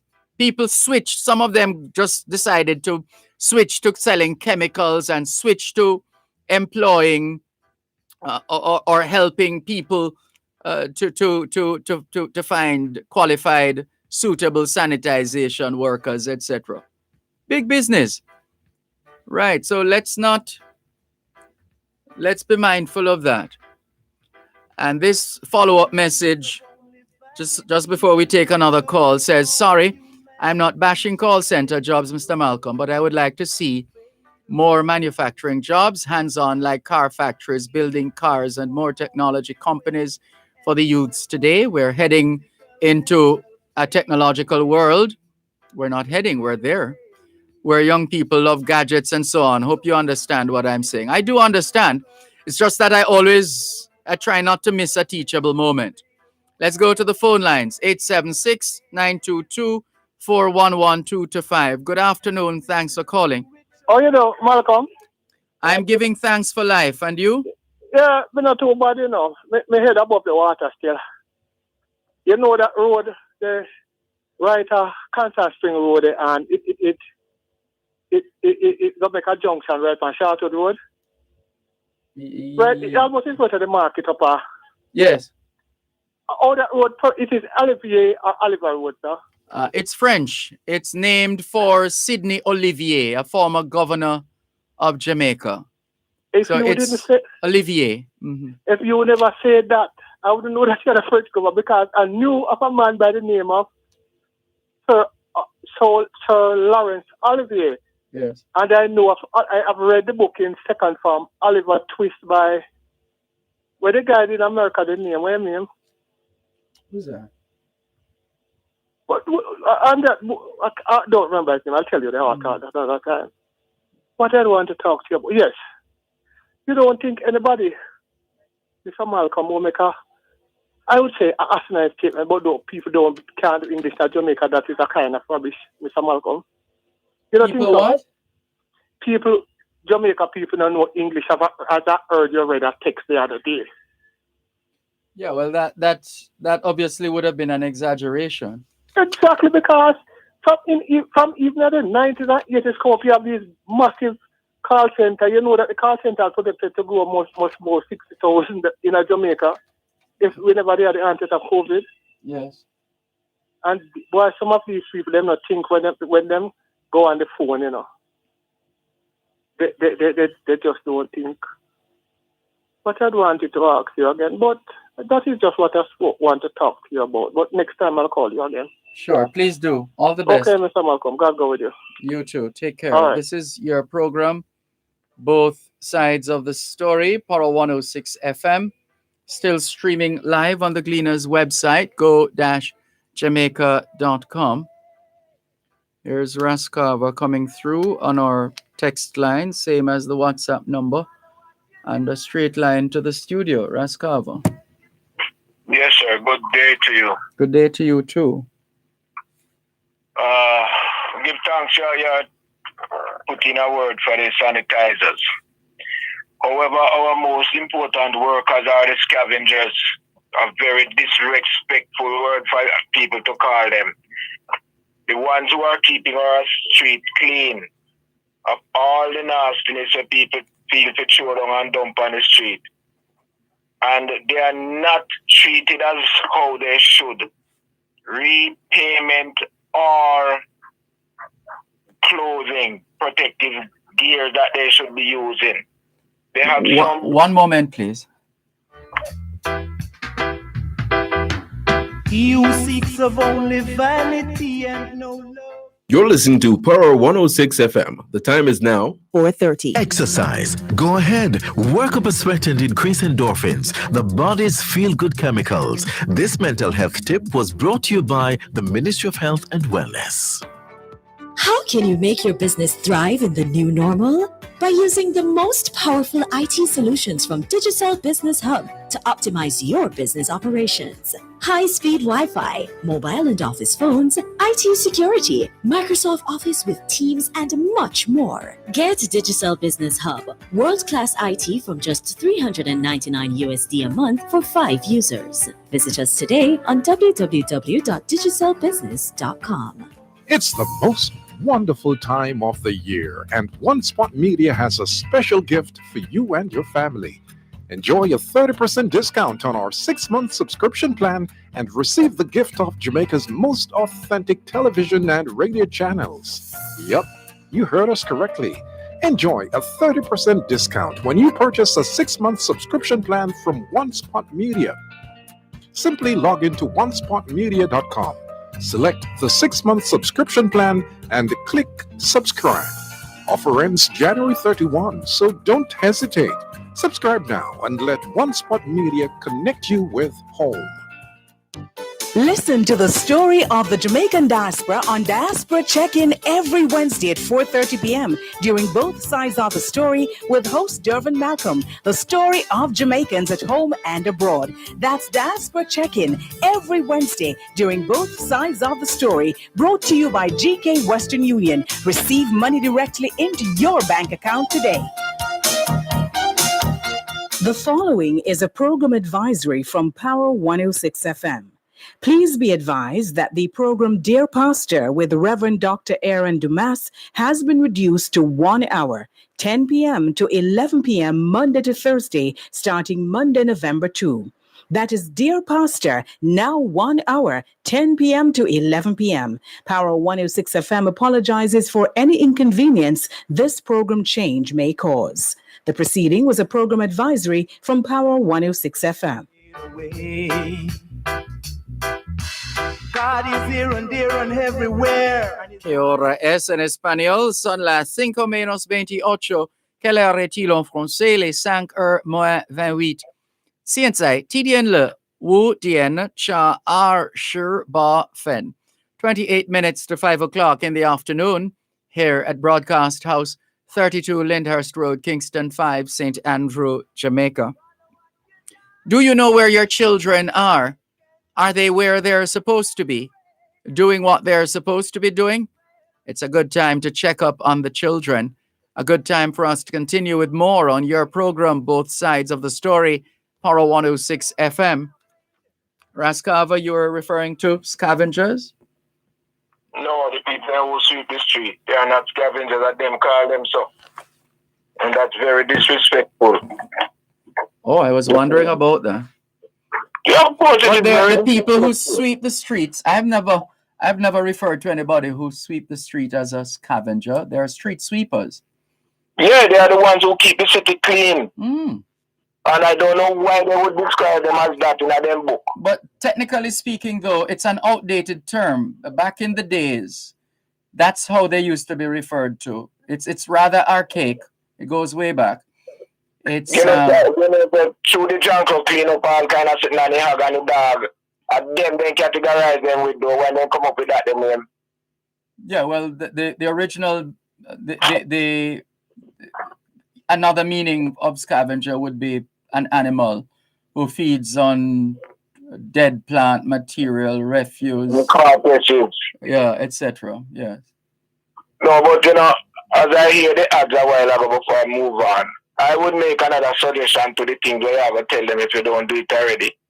Is that they can use that slot that they might tell people and now people with past as reduction to tell people how to behave in the community. Each one look out for the other one, teach them how to eat healthy, and teach them how to live in love.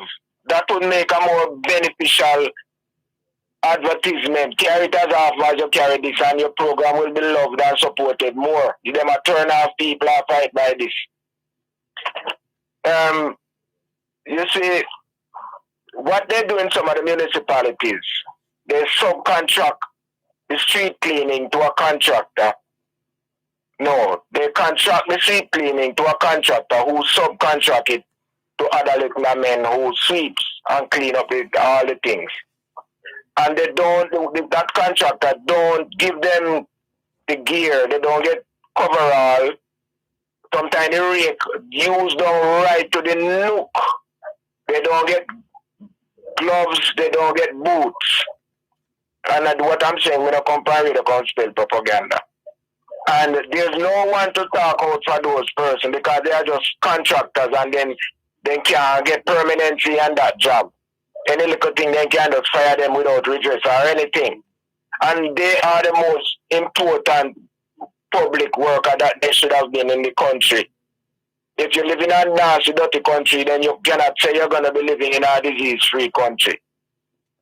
And them need to start, pay them well, and give them all their fringe benefits and amenities and allowances and everything where they deserve, like where they want them to sit down in a air-conditioned room and get not in equal in pay, but the same quality of working material and benefits that they forget after they can't work again neither.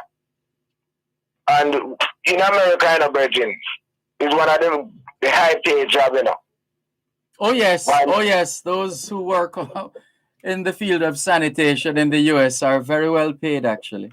Right. And women are a lot of who use it, and you see because the streets in America are not up like how some of we do it out there. They have one little machine, one little car, truck, whatever, with one long hose like one elephant. And they drive and they just suck up the little dust them around the place, so nobody walk and push broom and barrow and there's something up there, They have automatic street sweepers actually. Right. And that little thing, it have one big hose hanging in front of the thing, and you don't even know who in there, and it just go on and suck up the liquor. That just merely does something where breeze blow around the place. And yet they are highly paid. And we out and now them have to take up dead animal feces, urine, every dance the sitting where people do. And that's it down past street that them have to take up it. They don't even give them mask was to wear. I must know through COVID that come in the man and for their own safety will wear that. And who is talking out for them? They're not allowed to be unionized. Who is talking up for them? Maybe you need to start that movement, Raskava. But we did talk, we remember when there was a matter having to do with the Mandela Highway. There was, I think it was Kirk Wright who did the story for Primetime News about workers not having proper shoes, not the proper footwear on the site, and not proper this and that and so on. And I was saying at the time, imagine that. We are just noticing workers not having proper uniform or shoes. Has anybody looked at those who work on in sanitation with the National Solid Waste Management Authority? We remember making that statement that for years they had been operating without proper gear in terms of footwear, gloves, uniform, and lo and behold, I'm not going to say it's because I said it, but not too long after that, we took note of the fact that the men and women who work on the trucks started wearing their proper gear, their uniforms, their overalls, their gloves, etc. I mean, every now and then you see them now and they're not wearing uniform or they don't have gloves. But yeah, it's a lack of consistency, which is a part of our problem in this country as well. Well, probably your voice is more piercing than any other. Probably you need to talk about for those who sweep the street and pile it up that the garbage truck workers can load the truck with it too. And I know them. I know them. I see them. At times I'm walking the streets in the morning and I make sure that I don't normally pass anybody without greeting them anyway. And just to give them some encouragement, there are a couple of them I know. Their children accompany them. I've seen them in action. Yeah. Their children accompany them in helping them in sweeping the streets and so on.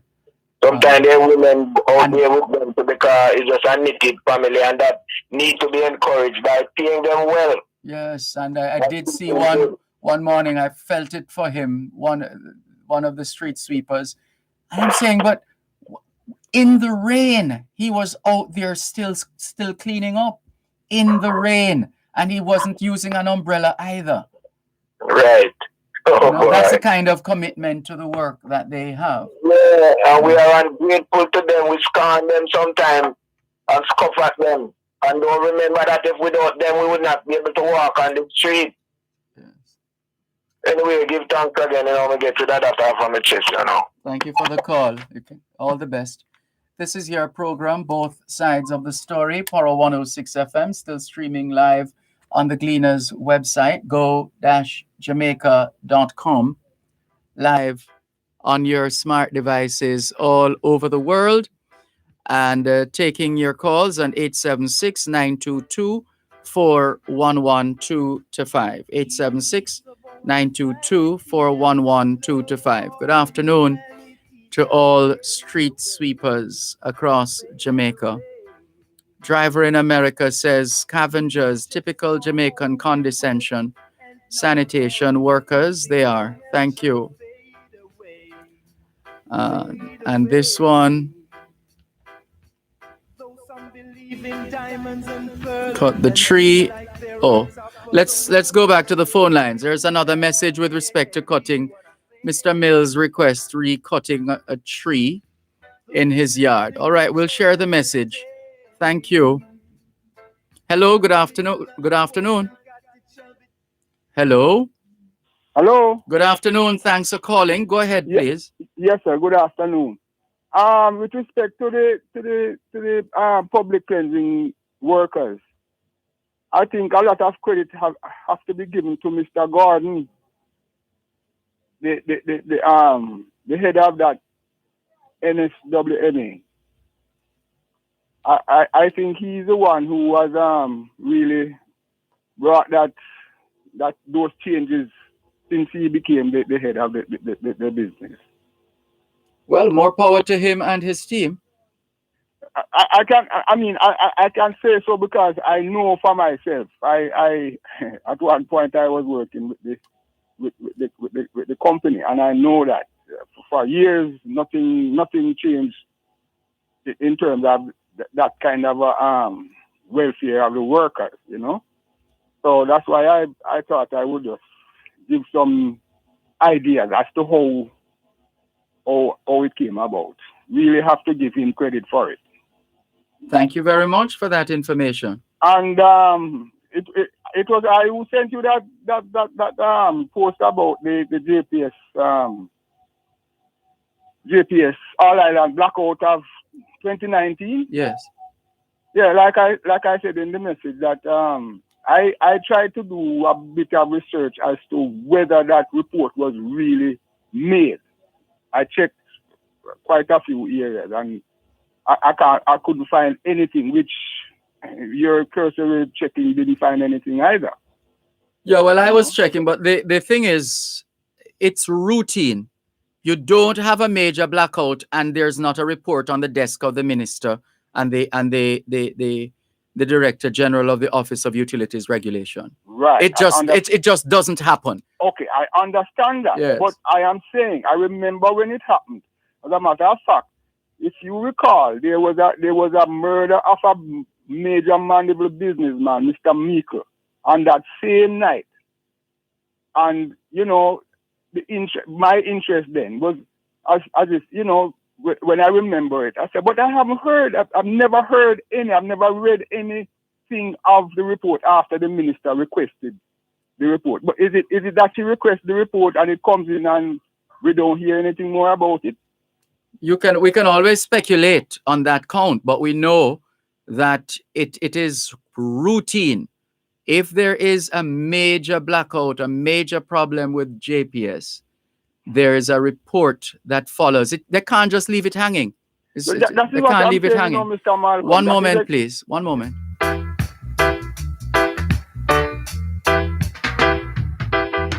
You're listening to Power 106 FM. The time is now 4:45. It's the most wonderful time of the year, and One Spot Media has a special gift for you and your family.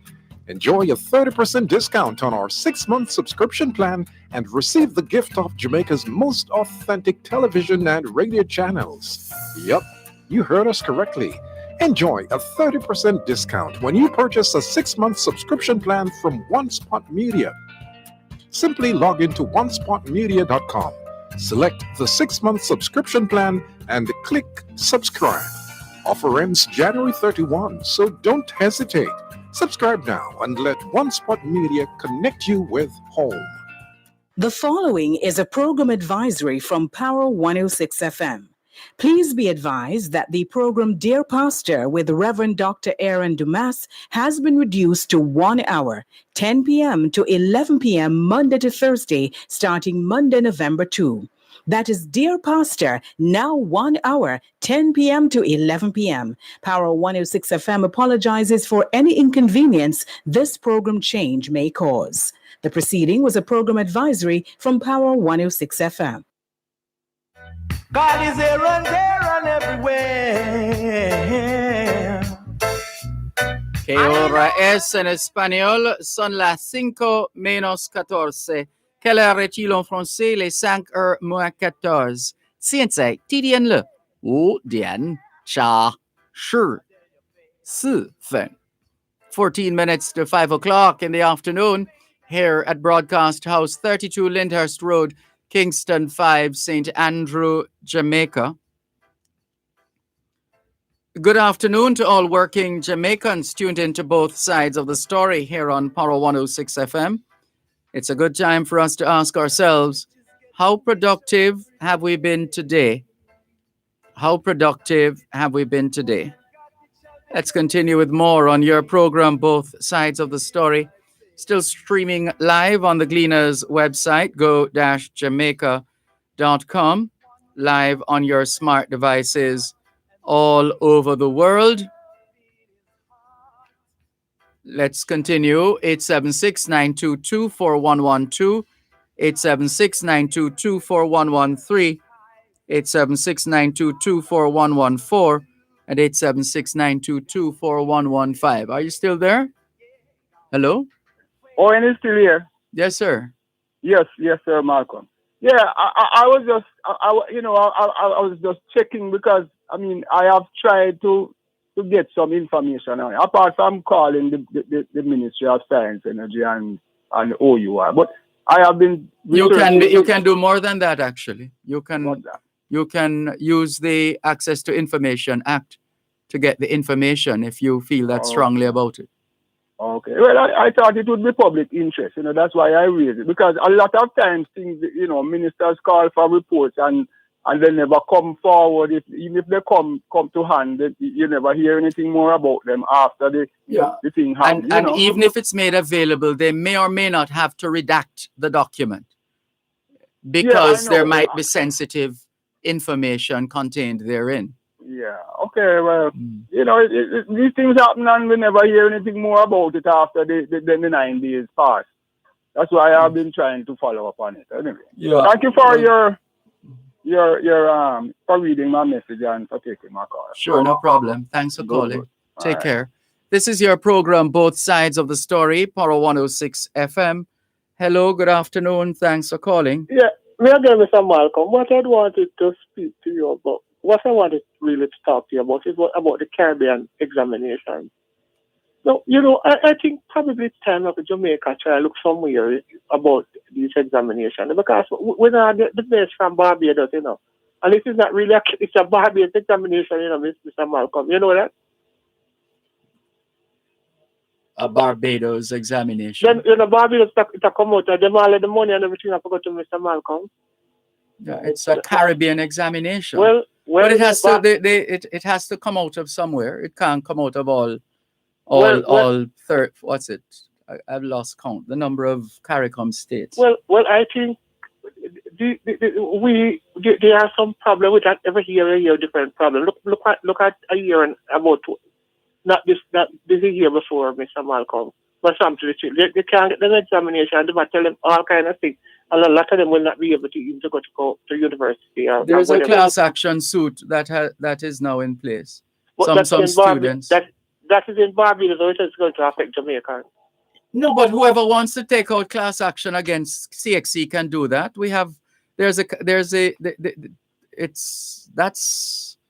That's open to anybody who feels that strongly about it. Well, it's interesting. But second thing, I like the way it's not a matter of while the children suffer.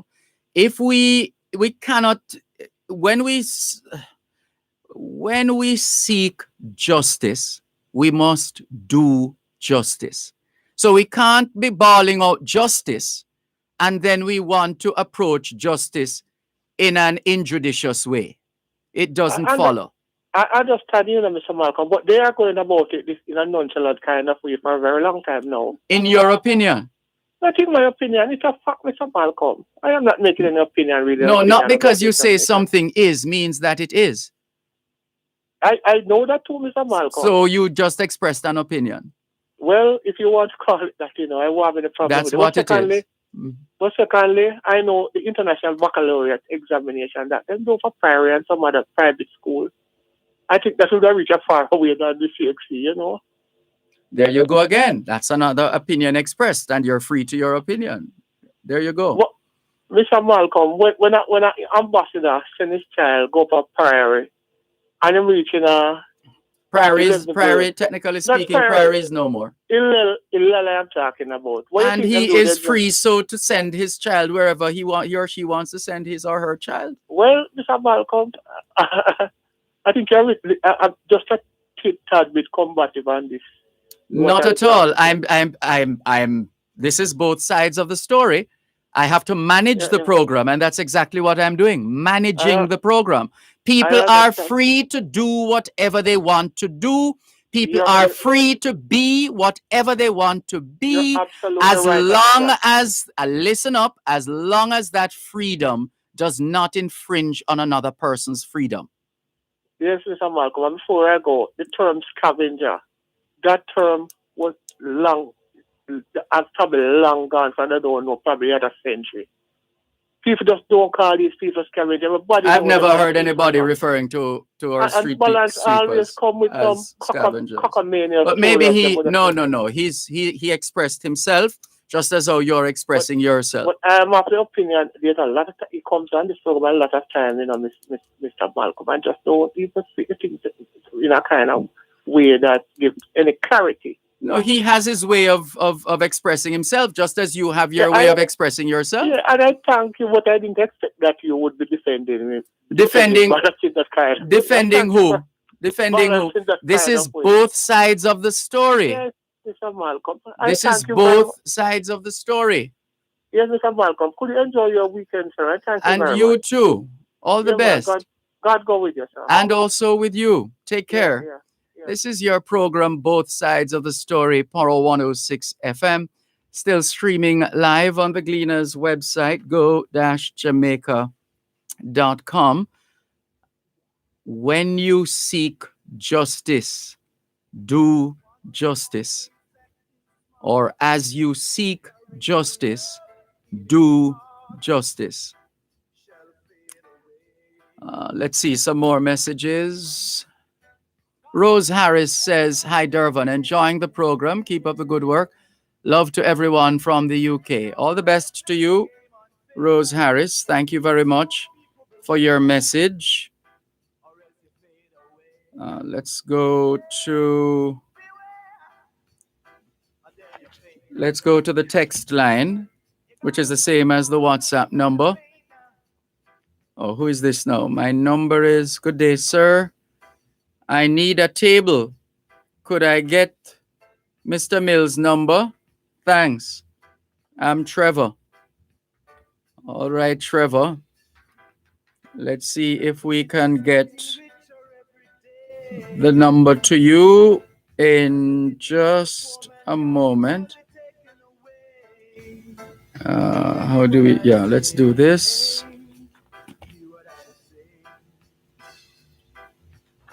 All right, let's say, Mr. Mills, we're sending you another number. So this is Trevor's number. Trevor is asking for the table that you're giving away, if you're giving it away. That's my impression, that you're giving it away. So we're sending you Trevor's number, that you can work it out with Trevor. We know there's a female who got in ahead of Trevor, who just wanted it clarified whether Mr. Mills was giving away the table or selling the table. So there we go. Wants the table. Raskava is calling back because apparently I didn't do a good job of defending him. So he's calling back to defend himself, according to the caller. Yeah. Yes, Raskava. Yeah, obviously that brethren wasn't listening, you know. Well, I'm still trying to figure out if it's a brethren or a sistren. It's the first time I'm saying that publicly. Since I've been getting that call, I haven't been seriously. I'm not fooling around. I'm just saying I honestly haven't been able to decipher whether it's a male or a female caller. So I hope that more see if you said that caller. Yeah, I hope that caller will clear that up eventually. Obviously, that caller wasn't listening. I am actually here denouncing that name that they call them, because I said they were categorized them to the crow, dog, and pigs. And those people don't deserve to be called that name. I just did that to sparks off. I remember people, I tell people who don't know, that's how they have them in their books, long time. I am in no way in agreement with that. I will never, cannot agree to that. My brothers and sisters been called that. So if we get him things straight, listen good. So I'm sorry that he did not really listen and pick up that I am denounced it and I burn it out. We hear you, Raskava. We have to run. Thank you very much. Take care. Take care.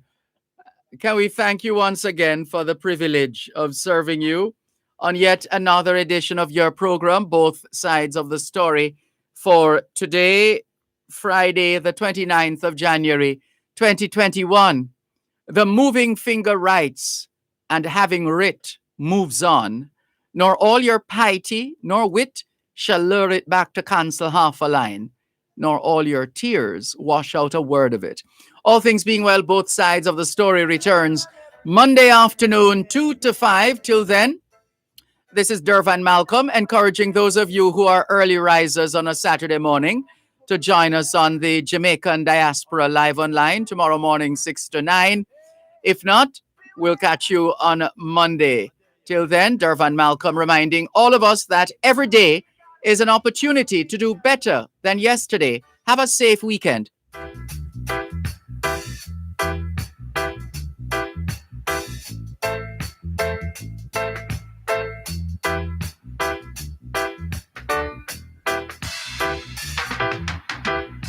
The rich is getting richer every day.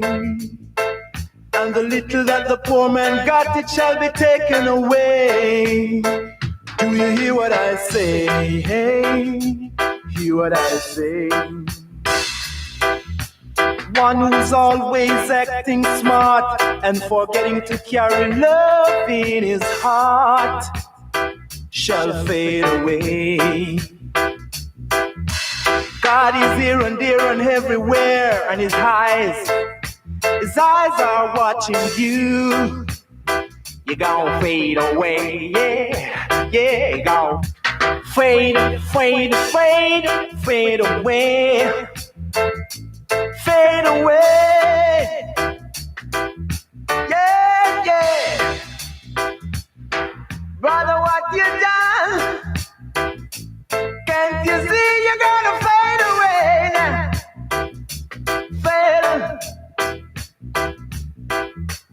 Fade in the morning, fade in the evening.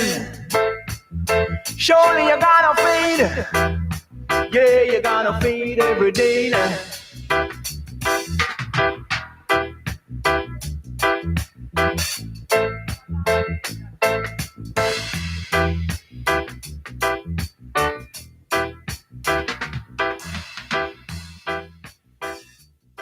You're listening to Power 106 FM. The time is now 5 o'clock. News, comprehensive, powerful, and